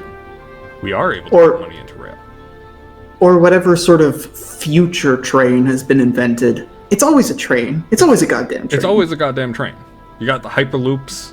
You got, I don't know, quantum loop is probably going to be a thing. Yeah, so going into transport, we have free bus passes, which is nice. Telecommuting initiative, which is also good. The state rail company, or high-speed rail subsidies. Oh, I think state rail might be the best. State rail? Okay. Yeah. That's actually not that expensive. Like, it's max 8 billion. It will take all of our political capital, though. Might be what we need to do. Okay, so let's implement. So this will cost us to actually get started up. It's a one-time cost of 5 billion. Oh,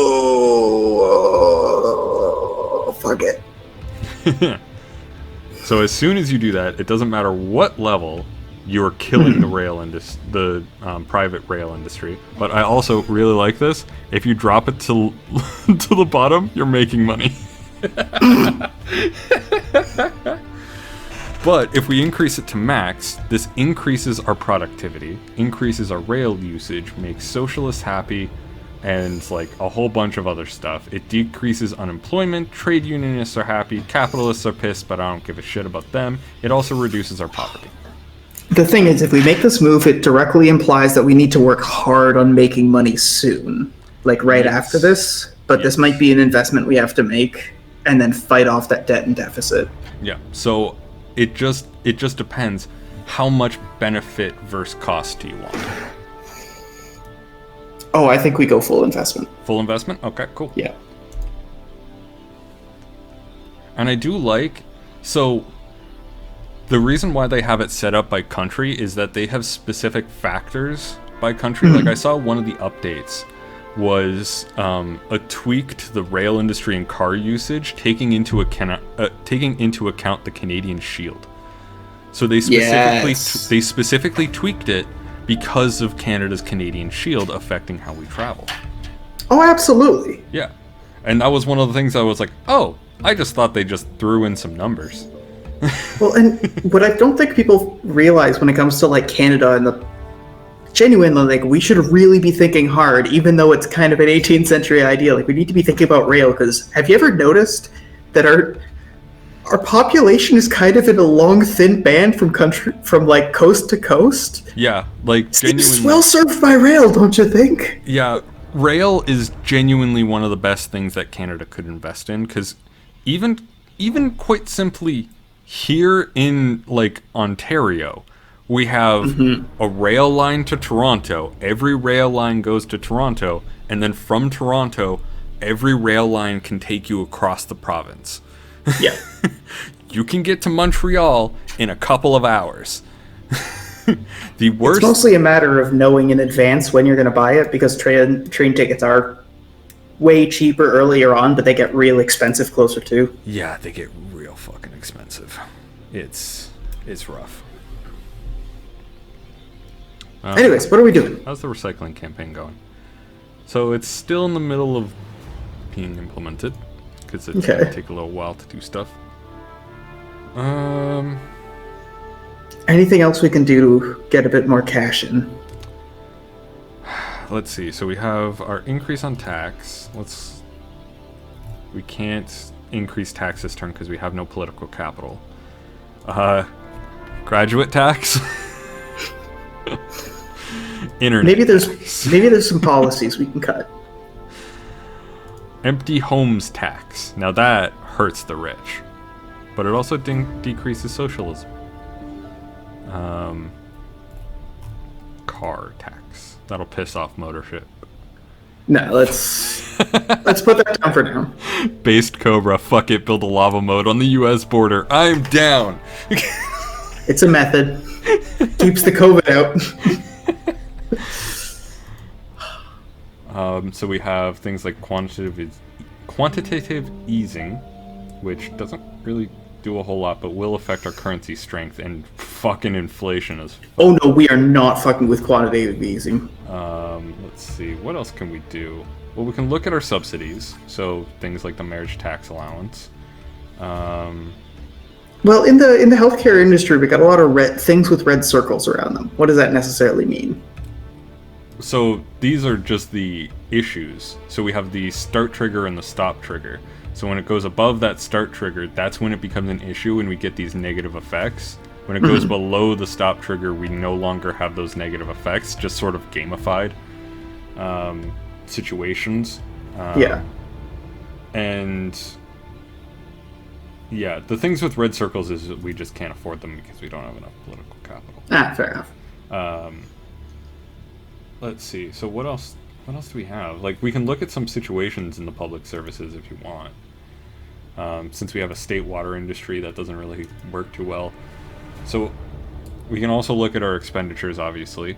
So the marriage tax allowance. Pollution is actually costing us a fair bit. Agricultural subsidies. Let's see. Well, people are mad about the road building. We could ease up on roads a bit, especially if we're investing in rail. Road building is a tough one because it also decreases traffic congestion. And the thing with traffic congestion is a pain in the ass.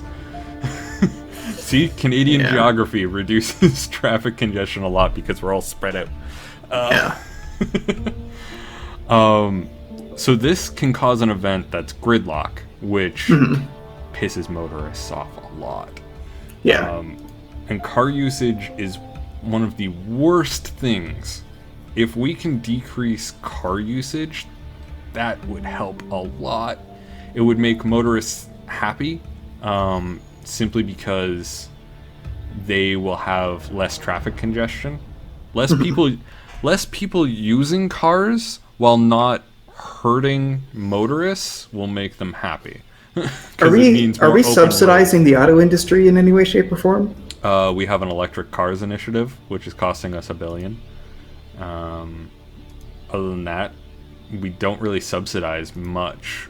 We can do certain things like a carpooling campaign, bicycle subsidies, telecommuting initiatives, and then of course for subsidies we have biofuel subsidies and also clean fuel subsidies. I think the telecommuting initiative might be a good call there. Telecommuting initiative is really good, but it does increase the telecoms industry, and that's the only thing we don't have privatized. Yeah. So this does a massive decrease to car usage, and also lowers motorist membership, which means that if the motorists are mad at us, it won't matter as much. Yeah. So, yeah, probably a good call, and then that do you might want be. to go max with it, or what? Let's max it out, and then that might be the best way to end our turn there. What do you think? Yeah, that sounds good. I very much like things at max or min. I do not like that. So one of our ministers needs to talk because he's pissed off at us. We've ended the gig economy, so that's no longer causing a hit to our GDP. Good, because the gig economy is just a fancy way of saying the bullshit we had to deal with in the 18th century. Yep. Positive discrimination. So, there are calls for laws to expressly set quotas for the employment of ethnic and other minorities by large corporations and government institutions. This would put pressure on companies to give higher priority to some job candidates than others on the basis of their race, sex, or age. So I don't think it's the right approach, but I think that if we are going to skip on this, then we are going to have to engage in some sort of compensatory measure. Yeah. So there is this will obviously piss off ethnic minorities if we do not pass the law. It will piss off capitalists if we do pass the law. And I think it pisses off No, it shouldn't piss off liberals. I think it pisses off state employees. I think we should reject the law. Reject the law? Okay. So, yeah, liberals don't like it. Ethnic minorities really don't like it.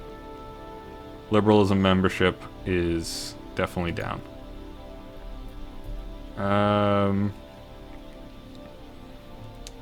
Oh, they put us at 25%. Look at that. Look at that. There we go. We're doing a good, but also there was something else in here. This person wants us to implement gated communities. Did we just say fuck you, minister? I think so. Fuck you, minister. And we're now operating at a deficit of 11 billion. Yeah. So one thing we can look into for that is the Race Discrimination Act, which we have at max, but also wait, was that at max? Yeah, that was at max. I thought there was something else. We definitely would need to make ethnic minorities happy because of that. Environmentalists are getting pretty happy with us, though. We should think about taxing the wealthy a bit. Taxing the wealthy a little bit? Okay. I think it's a hit we can take for just the raw cash we need. Okay. So you want to, say, increase the corporate tax? Honestly, maybe more aggressive. Right. I think the aggression of the move might be... So this would get us 4 billion? Yeah, let's do it. Alright, just gotta find that sweet spot. There we go. 39% corporation tax. Bam. We can also look into... Could we pump more into our education? We could pump more into our education. Let's see. Where is state broadcasters? Hey, it's CBC. It's fine. There's only like 5 people of color in Canada. You don't need their vote. That's not no-based Cobra. That's not necessarily true. See, we were going on the basis of like policies based on fact that are effective. Yeah. Okay, so we got state schools. You wanted to pump up our state schools a bit? Yes. Or there's also other ways of increasing education. Well, what are other ways of increasing education? Well, obviously we can look at our secularism, which would increase our education that way. Yeah, right, we were working on that. There's also science funding that we could also pump it into.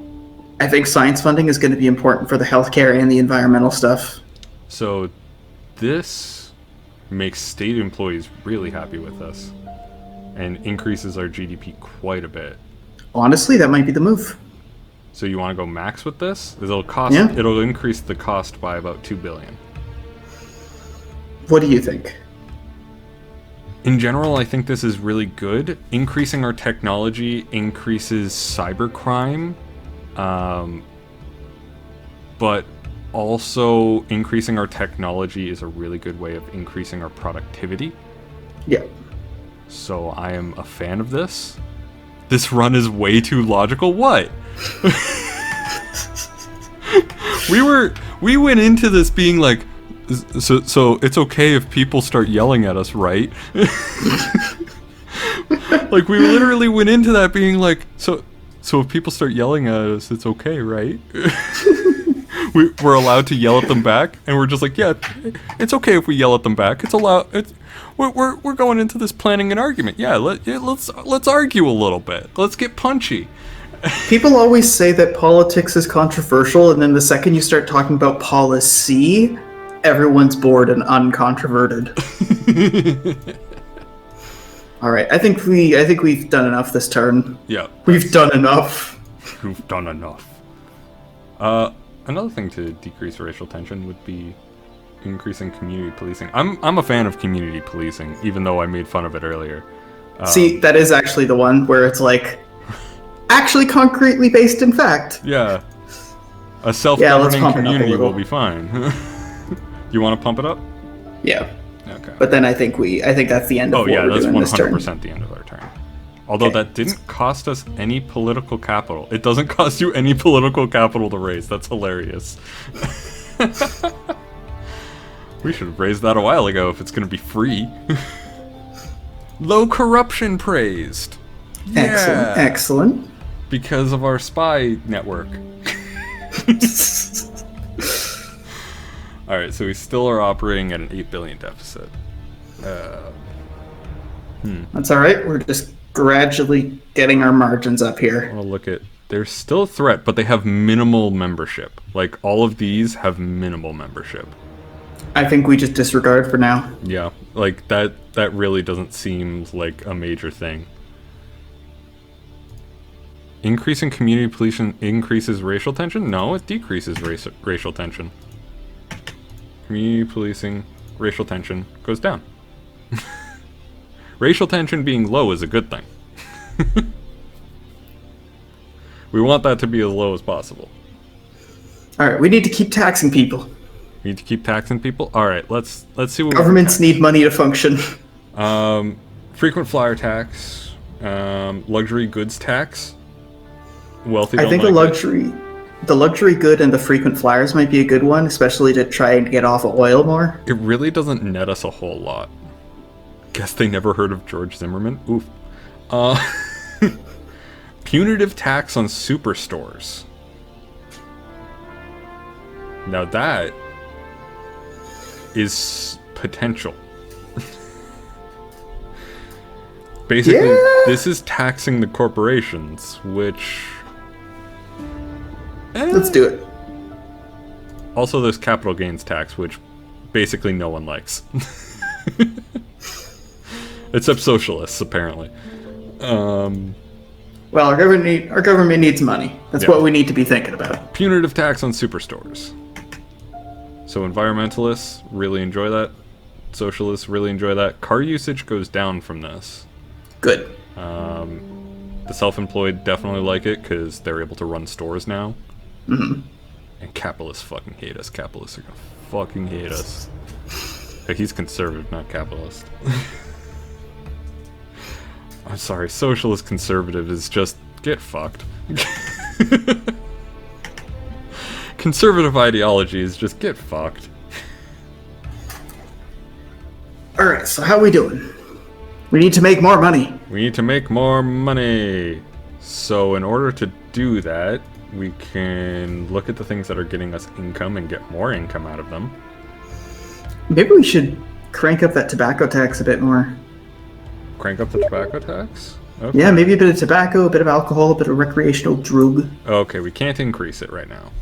Okay. We might be able to increase. Let's take a look, see at what taxes we can increase. We could increase the... Oh no, that's charity tax relief. We could increase carbon tax to max, but I don't think we get very much out of that. We can increase our alcohol tax. We can't increase petrol. We can increase our recreational drug consumption tax. Honestly, let's crank that a little. Okay. So that would double our income from this. At max. Perfect. And it really doesn't piss anyone off all that much. Can we push alcohol too, or do we not have the capital? No, we don't have the capital for it. Alright, Guess that's a turn. moving on. Corporate exodus has started because we keep pissing off corporations. So that's going to be a hit to our GDP. It's also going to be a hit to our population. But I'm kind of fine with these. If we can change the GDP and get GDP in a different way, then that seems fine to me. Oil drilling opportunity. It's a protective wildlife refuge. Prevent. What other ideas have this represented? Maybe not a wildlife refuge, but maybe native? Maybe pipelines? Prevent the drill! Capitalists hate us even more. So we have another major party donor. Allow. No, fuck you. What is this the kind of game where if we talk about worker-owned co-ops, there's stuff, or is this just kind of smile and nod in the direction of capitalism? What do you mean? I'm not entirely sure what you mean in terms of policies. Like, are we able to subsidize people shifting to worker-owned co-ops as opposed to corporations and traditional hierarchical businesses? So that would probably be shifting to more of a self-employed. Yeah. Also, our GDP has tanked. But yeah, working on that would help our unemployment issue, which is definitely well, because we want something to be holistic, where we're coping with unemployment while also giving ourselves a source of GDP and basically allowing the exodus to take place as it gets replaced with self-employment. Yeah. So we would want to increase self-employed membership. So the membership for that would be, what's decreasing membership is worker safety law. If we were to increase our internet speed, we would increase membership, or change our legalized sex work laws. We should be legalizing more industries. Okay, so let's have a look at what we can do in terms of our economy. Business startups piss off the socialists, but increase self-employed membership. It's probably going to be the right move. There's also robotics research, but that pisses off trade unionists. If we want businesses to come back, we can just make this place a tax shelter. I think we do a mix of rural... What was rural... Yeah, what was I going to say? Oh, workers on boards is basically soft worker-owned co-ops. That's going to be the move, I think. Yeah, okay. Yeah, so this will decrease our work week, piss off capitalists. Also hurts the doctor's strike, which is good. and also doesn't cost anything, but it will cost us most of our political capital. Okay, well, it's going to cost us 12 out of our 17. How is the small business grants? So the business startup is there. It's going to cost us 2. I'm also looking for something else that we can do for that. Oh, you wanted to increase education. We could just increase public library. We don't have the money to increase education at this point. Yeah, I know, but that is just the way that one works. Yeah, I think it would be mostly that is the small business. Well, there's the business startup, but small business grants is further below. Small business grants. Yeah, I was blind to seeing that. So that will improve our GDP. Socialists don't like it because we're helping the capitalists. But honestly, what about the rural development grants? So rural development grants increases our rail usage and car usage, and it makes farmers happy. It's going to cost us 13 political capital, so we can't afford it. Maybe we do the business startup alongside the workers on boards. Okay, yeah, because this only costs us 2. So let's do the workers on boards. Where do you want this? So I'll show you drastic polar edge. Basically nothing to... Socialists are very happy with that. I think we need to push hard. If we have an exodus, we can't just bait them back in. It's a hard yes or no, and I think we have to push them out. Okay, so we'll go max on this. So we'll do that, and then back in the economy, we have the Trade Council. Wait, no. Wait, it's not business startup. God damn it. There we go. I was looking for workers on board, not realizing that that's what I just implemented. So this one I'm assuming is also going to be a hard yes. Yeah. It really doesn't decrease socialist membership all that much. So I'm not too upset about that. But it increases self-employed membership a lot. Yeah. Where is that self-employed? Self-employed, very low. Very, very low. But hopefully that will become a better thing. Yeah. All right. So this Anything else you want to do this round? We only got 3. Let's sit on it. Can't really see us doing a whole lot. Our alcohol awareness campaign is at maximum. Yeah, there's really not a whole lot we could do. Food Standards Agency is good. The only thing we could do is increase more spending. Where's the free AR-15 day policy? Oh, that's in National Armed Forces Week.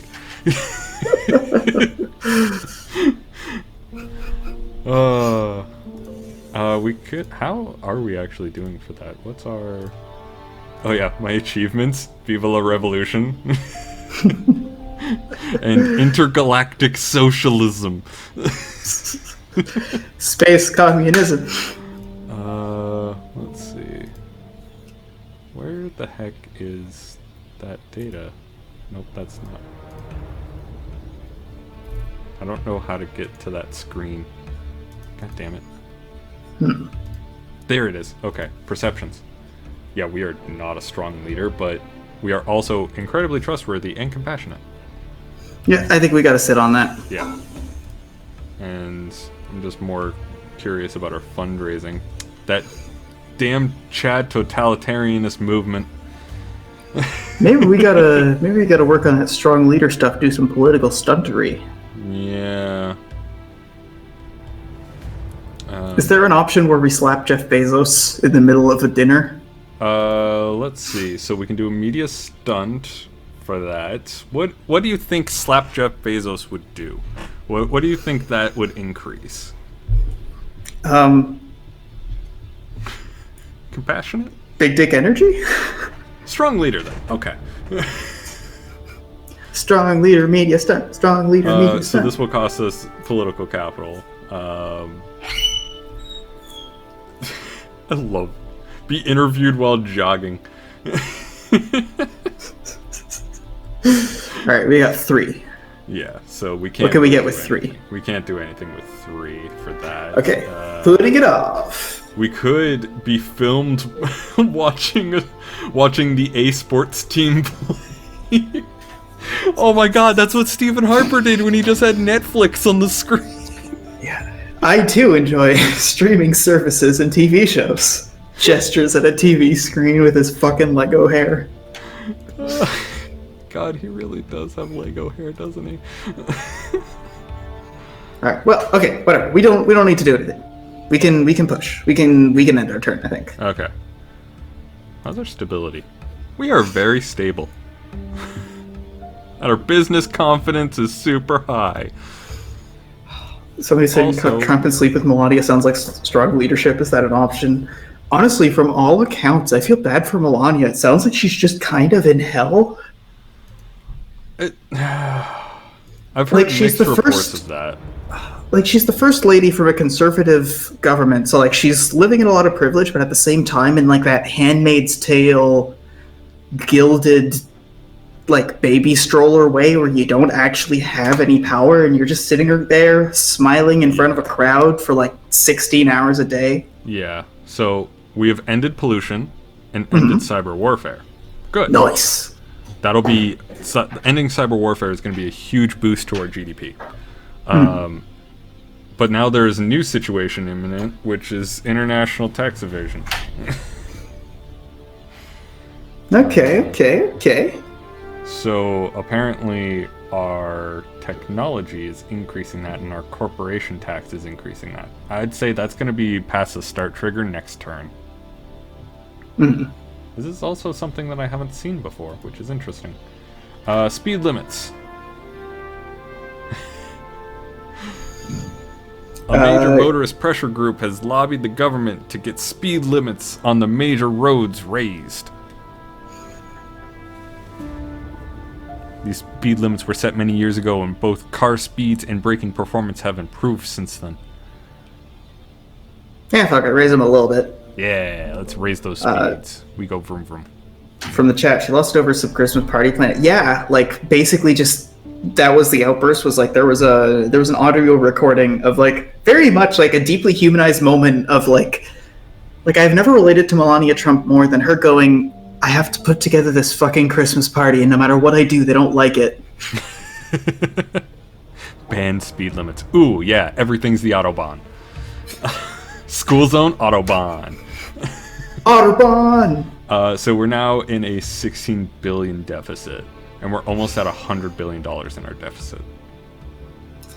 Okay, we need to work on that. Yeah. So let's work on that. So, taxation. We got capital gains tax, automation tax. Yeah. We need to start evening out the tax load. We need to start doing more like income and sales a little bit here. Okay. So stop adding more different taxation and increase income tax? Yeah. All right. Well, we're at 32 billion in income tax. If we raise it to the max of that, we go 38 billion. If we raise it to that, we're at 46 billion. And middle maybe income just players. So yeah, maybe just not the fully aggressive. Not the fully aggressive? Okay. So we'll revert this. Here we go. So just at that 9 mark? Yeah. Okay. Huh. How about our sales tax? Where the fuck is sales tax? There we go. So we can increase it to a max of this, which would be 8 billion, so we'd get another 3 billion from it. Yeah, I think we should do that. Okay. We need to have a budget that makes it so that money we get. Yeah, I think the way that I managed my budget was I literally got rid of state pensions. It's tough because like I haven't played this game enough myself to know what the game's inherent biases are. It's really not that. It was my own personal biases on that, because like there are a lot of positives to state pensions, but I just said fuck it.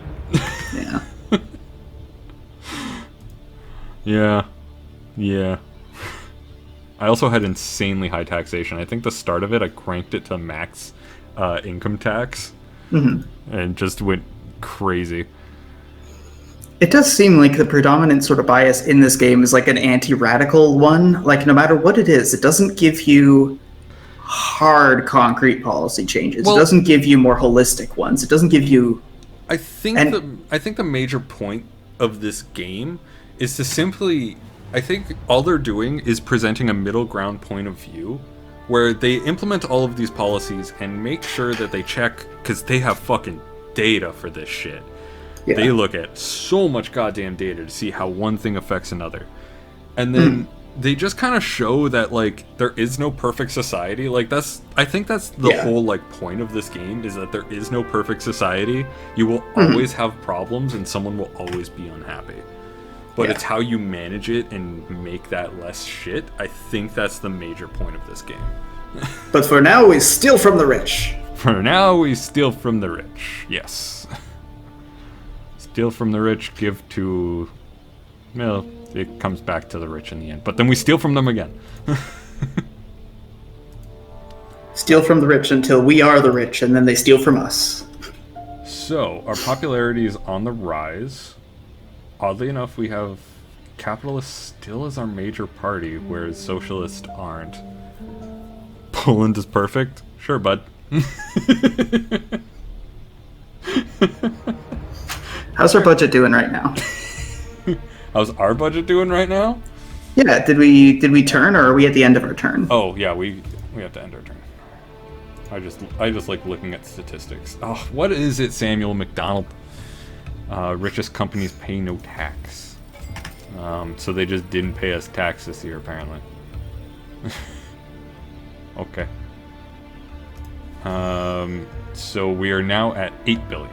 But we have a new major party donor again. Hell yeah. And what does he want? Gated communities again. Fuck off, bud. Nope. You don't get to have a little fancy "we're better than you" castle. Sorry. What is gated communities even mean? I wanna just like look at it. So law and order, gated communities, it reduces crime. That's about all I can see as a benefit. Lowers equality. Okay. What can we do to basically hunt down all of our tax evaders as hard as possible? Well, until the event triggers, unfortunately, we don't get to see much about that. Proportionate fines might be the right one. Proportional fines, I think, does do quite a bit. There's also the potential for anti-corruption agency. Body cameras actually lowers racial tension quite a bit. Surprise, surprise, when you're held accountable for your actions. Wouldn't you know it? Wouldn't you know it? Alright. Let's see what else we can do for that. Yeah, there isn't really a whole lot. I think proportional fines really actually... No, that wouldn't actually do it. What is it? I'm trying to remember what it was, but I can't. Maybe it's in our foreign policy? Maybe we just ban homosexuality. No. Let me keep my boys. Oh, it's beautiful. I like my fine Canadian boys.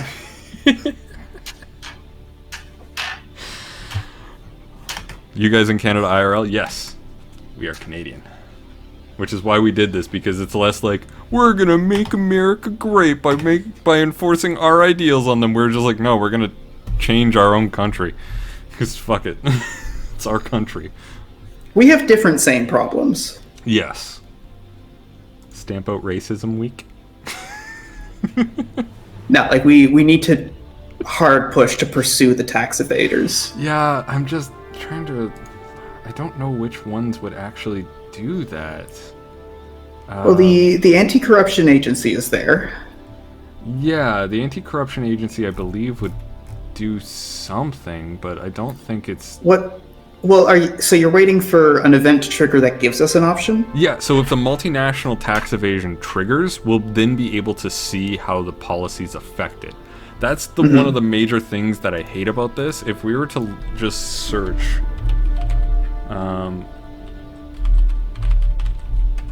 we don't get anything. Like, we search multinational.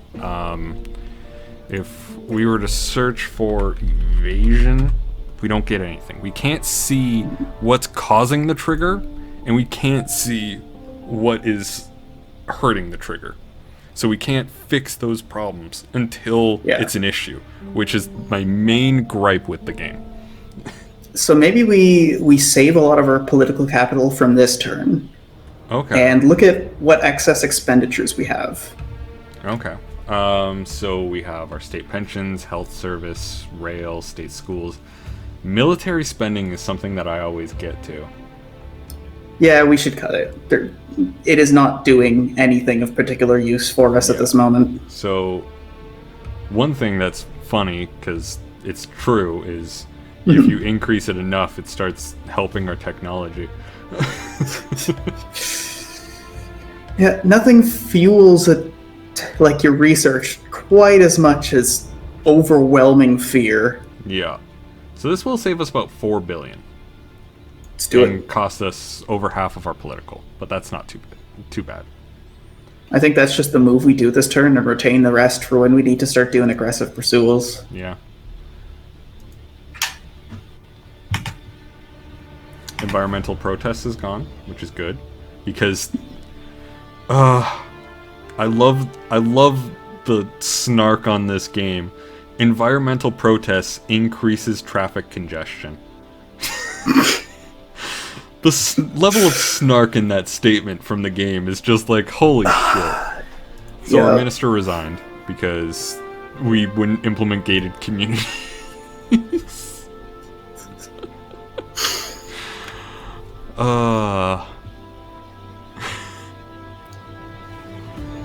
It's just feudalism. It's just putting yourself in a damn castle. Yeah, that's all it really is. So if we were to look at our ministers, we can hire another public service. Let's have a look. What are our options here? See, there we go. Environmentalists. That's what I was talking about. Environmentalists. Those are the easy ones to get. I think we want experience more than we want loyalty. No. Really? Because they will gain experience. If you get reelected, they keep that experience. So they will always doesn't the experience directly affect the efficiency of your spending and gains? No, it doesn't increase the expenditure. It affects how fast things are implemented, and also basically what it is loyalty and experience tie into how much political capital you get per turn. And so someone like Alice Taylor is a great option, because not only are her sympathies in line with us, she'll gain experience. Like, she'll get it. All right, let's roll with it. But then there could potentially be someone who's better at campaigning. So looking at experience, has a base value but grows each turn they are in government. This affects how effective they are as a minister, but that will grow. This doesn't seem to be interested in doing public services. Yeah, I'm just saying just how good this minister is at campaigning during elections. So that's just how good they are at that. Conservative socialist, buddy, you don't want to be a part of our group. But really good campaigning. Good on you. Yeah, there's no one who would be as loyal to us as Alice Taylor. Which you know what that means, Will? Diversity. Look at this diverse group of people. This one has short hair.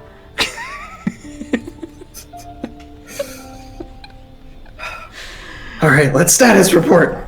What's going on? Status report. All right, we've actually improved a lot of things. The corporate exodus is still there. Uncompetitive economy is waffling. But our environment is skyrocketing. Okay. which should have an effect on respiratory. Yeah, look at that effect it's having on respiratory. Yeah.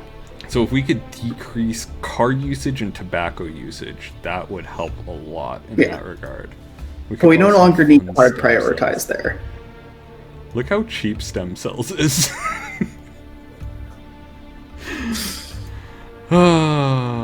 What the fuck is a conservative socialist? I don't know. Did they give Bigfoot a voting group? Yeah, probably. Basically, the conservative socialist is, we want the government to do everything for us, but also we don't want to have rights.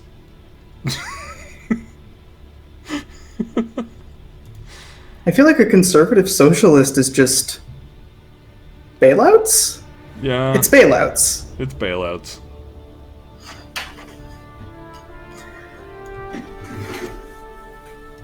Okay. Yeah. Alright, so. One thing we can look at is gambling. Oddly enough, decreases unemployment. But to some, gambling is a sin. None of it's going to be about the addiction problems. We're not going to. Okay. Yeah. Alright, so we're still in a deficit. We're still racking up the debts. And. Another thing we can look at to decrease our spending would be our armed police. We don't have a crime problem. We can cool it down. Yeah, we can cool it down quite a bit. Specialists. I want government to do everything cheaply doesn't add up. Yeah, yeah. I mean, that is a sort of disagreement in what the conservative group is, right? Like, it's more like conservative ideals versus liberal ideals, which could be government spending, but also just being like, you know, my welfare, my gay marriage. Actually, that's more religious than it does affect conservatives. Yeah. My abortion laws. William? Yes? Oh, nothing. I was doing a rant and you weren't saying anything, so I was getting worried. I don't know. We're just jumping from law to law going, this is a thing that exists. This is a thing that exists. I don't know. Come on, let's make some money. Okay, how do you want to make money? Property tax? That's one option. What are our other options? Pisses off the wealthy quite a bit.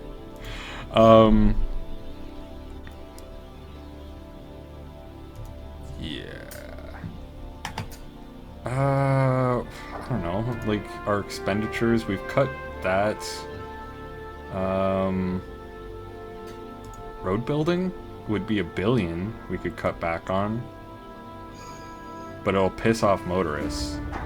Well, we already put in all that effort to go and put the effort into rail. Like, I think we can afford to piss off motorists and save on our road building here.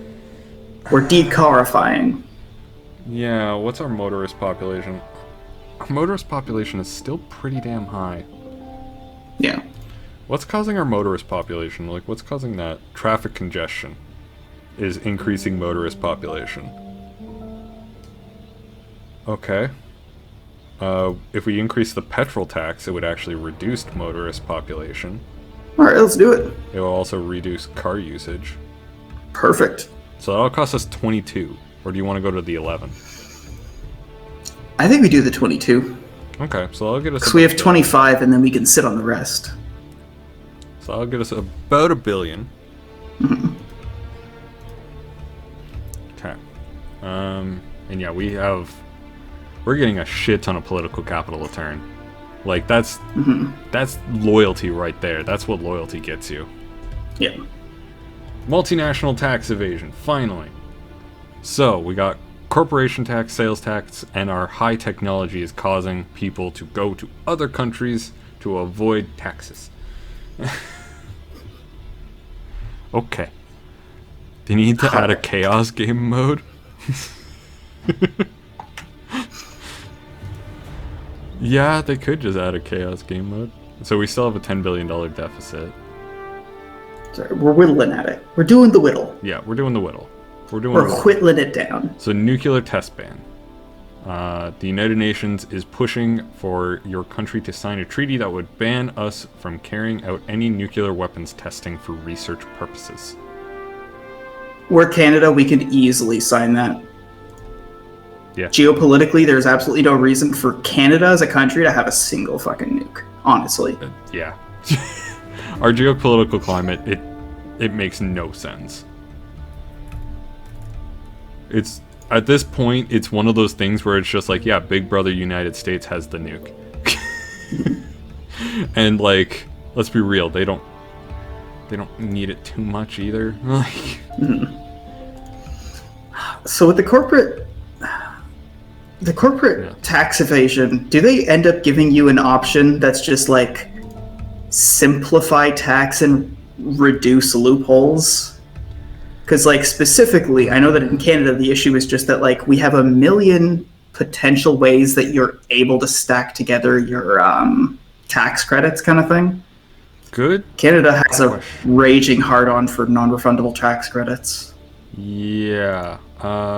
So where was that tax returns policy? That actually doesn't help with multinational tax evasion. I genuinely thought it would. Shit. So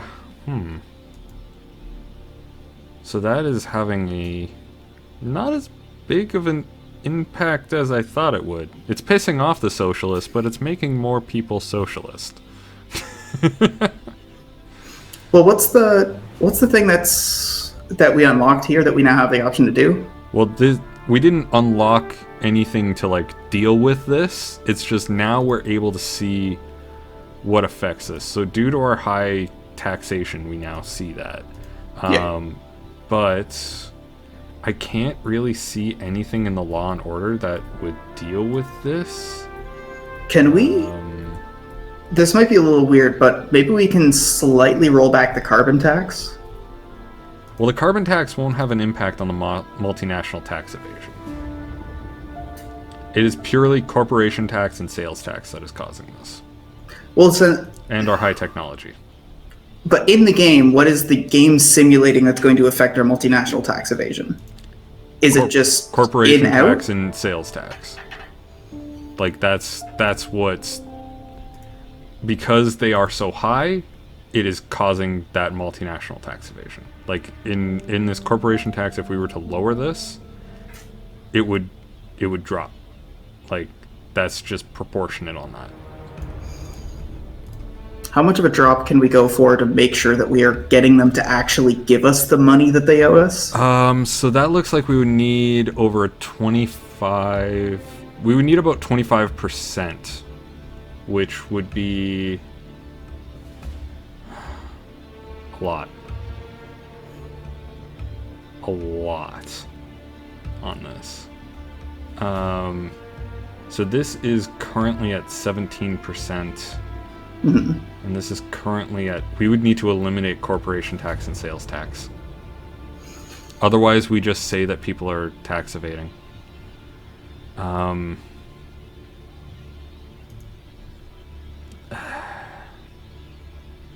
think we need to give them a slight rollback. At least goad them back in. Yeah, because this is affecting the income we actually get from that. So we could increase income tax to compensate. Yeah, we just need to make sure that we're, I don't want to say evenly distributing the tax burden, because that always means that's actually shittier for poor people. You know, like making sure that like we function economically here. So reducing the corporation tax would have the biggest impact on it. So do you want to reduce that then? Yeah, let's bring it down, because it has to hit 25, right? Yeah, we're at 10 billion. This would cost us 2 billion income. I think we have to do it. And I don't know where that actually ended up landing, because it was on the border. There we go. So that will actually have a huge impact on the corporate exodus. But yeah. And I wonder if corporate exodus will have an impact on that. Yeah, that might have. Because it's already flattening. We don't need to manage it too much. I think we just need to fine-tune it from here. Yeah, that should seriously hurt it. Do you want to increase something instead in order to deal with that, or what? I think now we need to start looking back to the sort of like nip in the bud kind of angle of like, what can we do to increase our public well-being and not the GDP, but like, what's the word I'm looking for? Really commonly used in politics.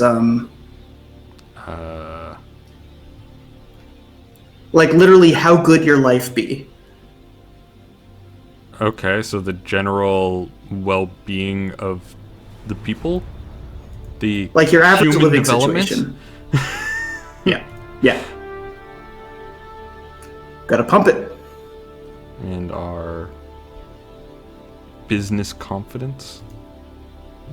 Look at that fucking dip in business confidence. All right. That was the minister resigning, I think. All right, let's make some shit legal. Okay, so what do you want to look at legality-wise? Right to die?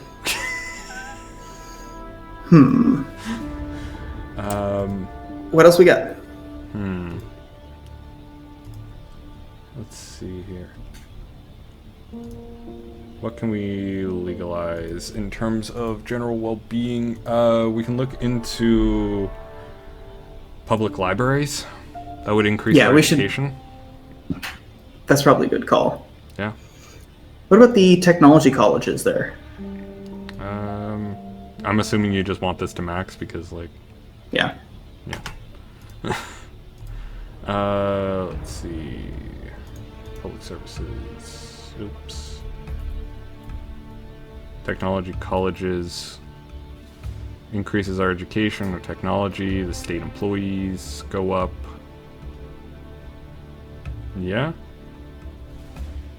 I don't see anything wrong with it, but we need 6 more political capital for it. Yeah. Wait, so we got 4 political capital right now? Yeah. Okay, yeah, I think that's probably end of turn. Are you sure you don't want National Gun Day? Or bicycle subsidies? That increases our health. It also decreases obesity, which is a major issue.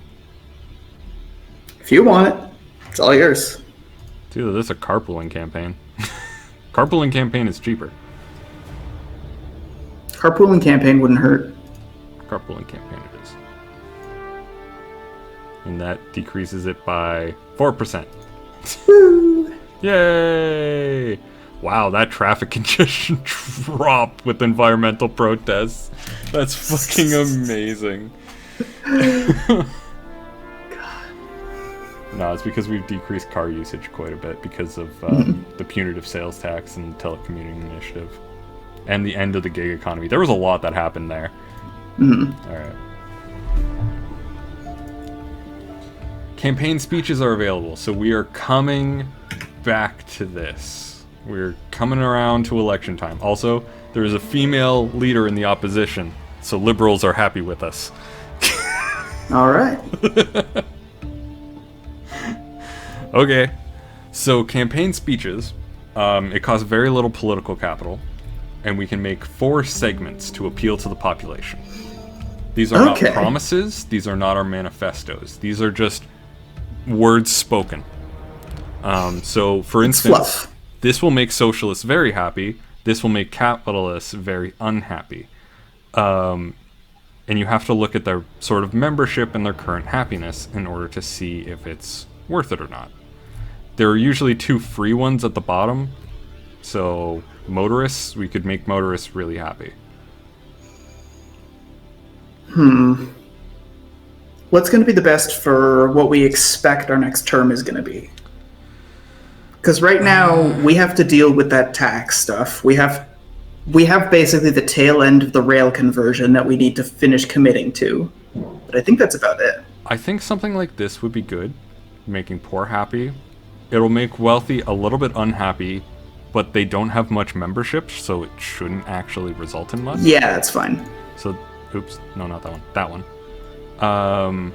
Then something like state employees has a bit. Motorists, this is a gimme. Like, this is a gimme. It makes motorists very happy.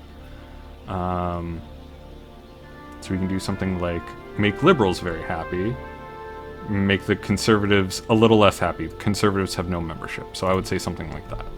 Yeah. And then we can do one more for like max bang for your buck, if you can still think it. So something like this, we'd piss off state employees a little bit, but they have less membership, or we'd piss off self-employed versus state employees would gain a lot. Yeah, self-employed is something that we're still sort of struggling to get the membership for self-employed. Yeah. So I think we're fine pissing them off a little bit.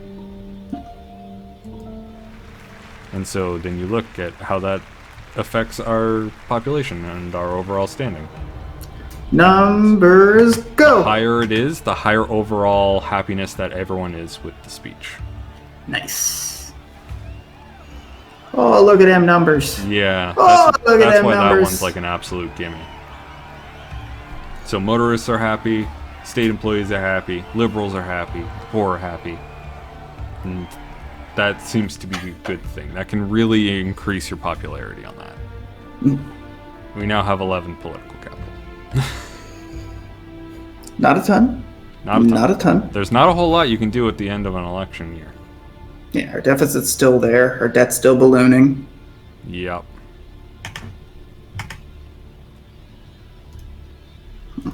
We can't tax recreational drugs anymore. We could tax alcohol more. We can tax smoking a lot. But it costs a lot of political capital to increase it.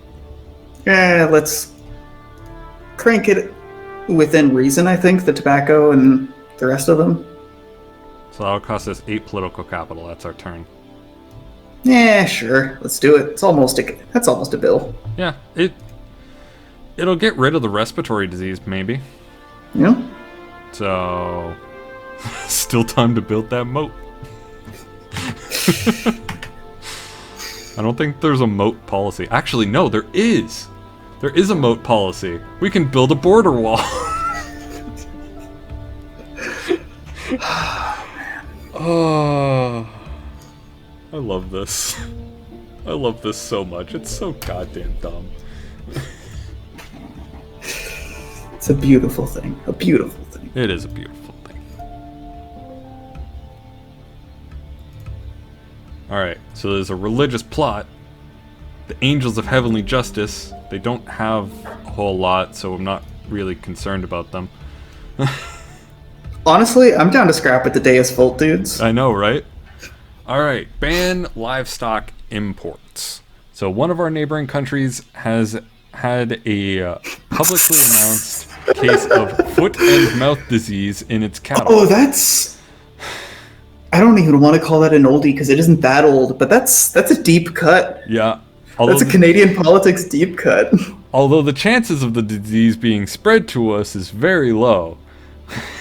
You are being lobbied by farmers groups to ban the import of cattle from that country as a precaution. Yeah, let's do it. Okay, we'll approve the ban. It hurts our foreign relations and food prices will go up, but farmers are happy. And our food prices are pretty fucking low. And now we can do manifesto promises. So Alright. So the easy things are things that you know you want to do, like raise secularity by 25%. Cutting taxes is very difficult. Raise prison funding by 25%. Unemployment benefit by 25%. Cutting the armed police by 25% is an easy thing to do.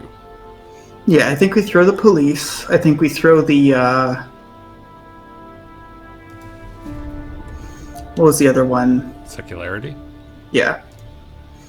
And I think we don't go too pushy. I think maybe we just sit there. Because that is something you have to do. So it is very difficult in that regard to then meet that standard. Yeah. Speaking of which, where the hell is that secularity? There it is. So we could literally raise it to the goal already. Yeah. You want to just bang for your buck? Make everyone atheist? Yeah. Yeah, let's do it. Wow, look at how much that affects religious membership. It's amazing. Yeah. Where is religious on here? Look at how small the religious membership already is. They're like as low as can be. We don't have time for that medieval bullshit, alright? Yeah. I also love how it has like the group cynicism. They're highly trusting. The conservatives, they're highly trusting as well. But they're strongly opposed to me. Because we're such a trustworthy people, you know? What kind of... Ooh, maybe we should sit on our... Because we have one. I think that's the end of our turn. Yeah, it's 100% the end of our turn. Unless we want to increase that tourism ad campaign.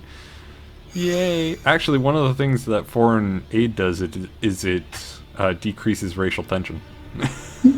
So that could be a potential thing. But foreign relations also increases other stuff, so... We need more Scientologists? Yes. Yes. Now it's time. The Cranarchy Berry Front, the Chad Totalitarianists, and the Defenders of the Faith. Let's start. Oh god. Oh god. Oh god. Oh no, it's our alienated population. Oh no. Oopsies.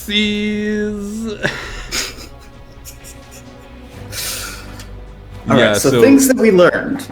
It looks like they spent a lot. They have a lot of activists. And also they had a much larger turnout. Whew. Well, they're a majority government. It's interesting though, because this game really does seem to like... It has a distinct political bias. A really distinct one. Not an extreme one, but a distinct one. It's because we didn't build the moat, yeah. Like, it's anti-accelerationist. It doesn't like anything radical in any direction, with that sort of distinctive centrist lean. But it also very much seems to be based on band-aid solutions, immediate problems, and political ideas within the general realm. Yeah. Of what's already in the zeitgeist. And it's like, if this came out a few years ago, it would have been perfect. Yeah. But nowadays, like, just in the past several years, it's like, enough has changed where now some degree of concrete, like, hard, backed up change with a goal and final result is kind of what people want. Like, people are starting to realize the danger of stagnancy. And, like, something about that just doesn't hit right with this game. Like, it's almost like the game doesn't want you to really do anything too controversial to shake things up. Yeah, I mean, it does and it doesn't. Like, it definitely doesn't want you to just be like, all right, we're a police state now. Well, and that's the thing, right? It's that it also makes assumptions. Like, when it talks about the socialist stuff, like, it very much seems to be either like hard tanky shit or really low level. Yeah. The resignations hurt us a lot. We only had one resignation, and that dude was an asshole. It was our conservative minister, though. Yeah. Yeah, so that does make a bit of sense. But yeah. So I don't know. I thought we were going fine on that one. I'm just going to load up my one thing, Canadian land. Yeah. This is the one where I literally cannot fail. Because everyone loves me. I have no religious population. Yeah, but the thing is, our income tax rate is 50%. And I had to lower that. Look, we have no problems. There's no problems. We are an egalitarian society. We have SpaceX. Just. And we still have the Northwest Passage. You hit the even point. Yeah. You hit it right on the keel. Yeah, I hit the even even point. The thing is, a lot of these, you'll look into the policies, and it's just like, it's maxed out. Everything here is like maxed out, or like minimized as much as possible. Yeah. And that's exactly what it was doing. And this one was for funsies, because I wanted to try and implement a society where I could be like, I have all of these. I wanted all of these, but also trying to make it as like liberal socialist as possible. Yeah. Look, I have banned coal. Because why not? But yeah, no. This game isn't fully like a realistic representation of what an actual society is like. Yeah. But I think this is the best representation of government and running your own government that I have ever seen in a game. Yeah, it seems to, I wouldn't even say it's about running a government. I would say that this more is about electoral politics and partisanship. Yes. Like, this doesn't really seem to be functioning based on making sure the government go good. Like, there is definitely aspects of that are simulated, but the bulk of this really seems to be, can you balance the budget? Yeah. Can you handle your cash? And, like, basically, can you be electable? Yeah. Like, how good of a man are you? Like, how good of a political figure can you be? Also, well, I don't even think it's about goodness in terms of an ethical goodness. I forgot about this. Goodness we have in terms a Mars of effectiveness. program. Oh. I funded missions to Mars, but had the cash to burn. Had the cash to burn, and I really wanted to do it. But yeah, no, this game is a lot of fun for that, and I personally enjoy it as a person who is very mild into politics. Mm-hmm. I enjoy sort of tweaking these numbers a little bit here and there to kind of be like, this is something that is like driving this data, and I like seeing how it ripples through, and like it's one of those things where certain things in this actually just make you think and go, oh yeah, that is related to that, isn't it? Mm-hmm. Out of confusion, when it's talking about like how you have a lot of socialists or not a lot of motorists, does that refer to your party membership or your country membership? Country membership.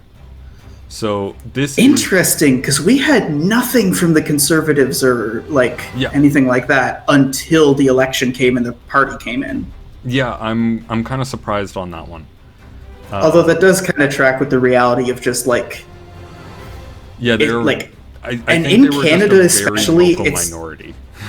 Yeah, in Canada especially, like a lot of Conservative Party voting comes from a place of just that's what must be done. Also, I gave everyone mandatory microchip implants. Maybe people just don't have rights, and that's why. Yeah, no one has rights. Look at this. I have armed police, CCTV cameras, intelligence services, police drones, wiretapping, like all the max.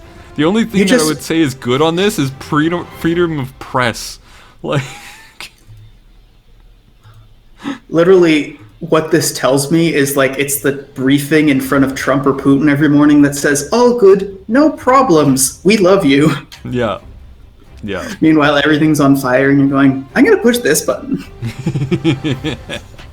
Basically. Anyway, that's gonna be streamed for today. Yeah, because I don't think we want to start a new one at this point. No. That's going to be streamed for today.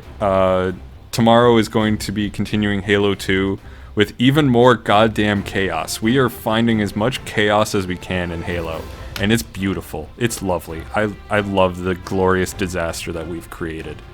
So be sure to tune in for that. And yeah. We should be on Saturday polishing off New Vegas. Oh, yeah, that's true. We're going to be finishing off New Vegas. Oh, my God, that's going to be such a...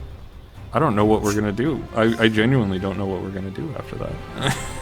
I've had ideas, but then I waffle on them. It's not good.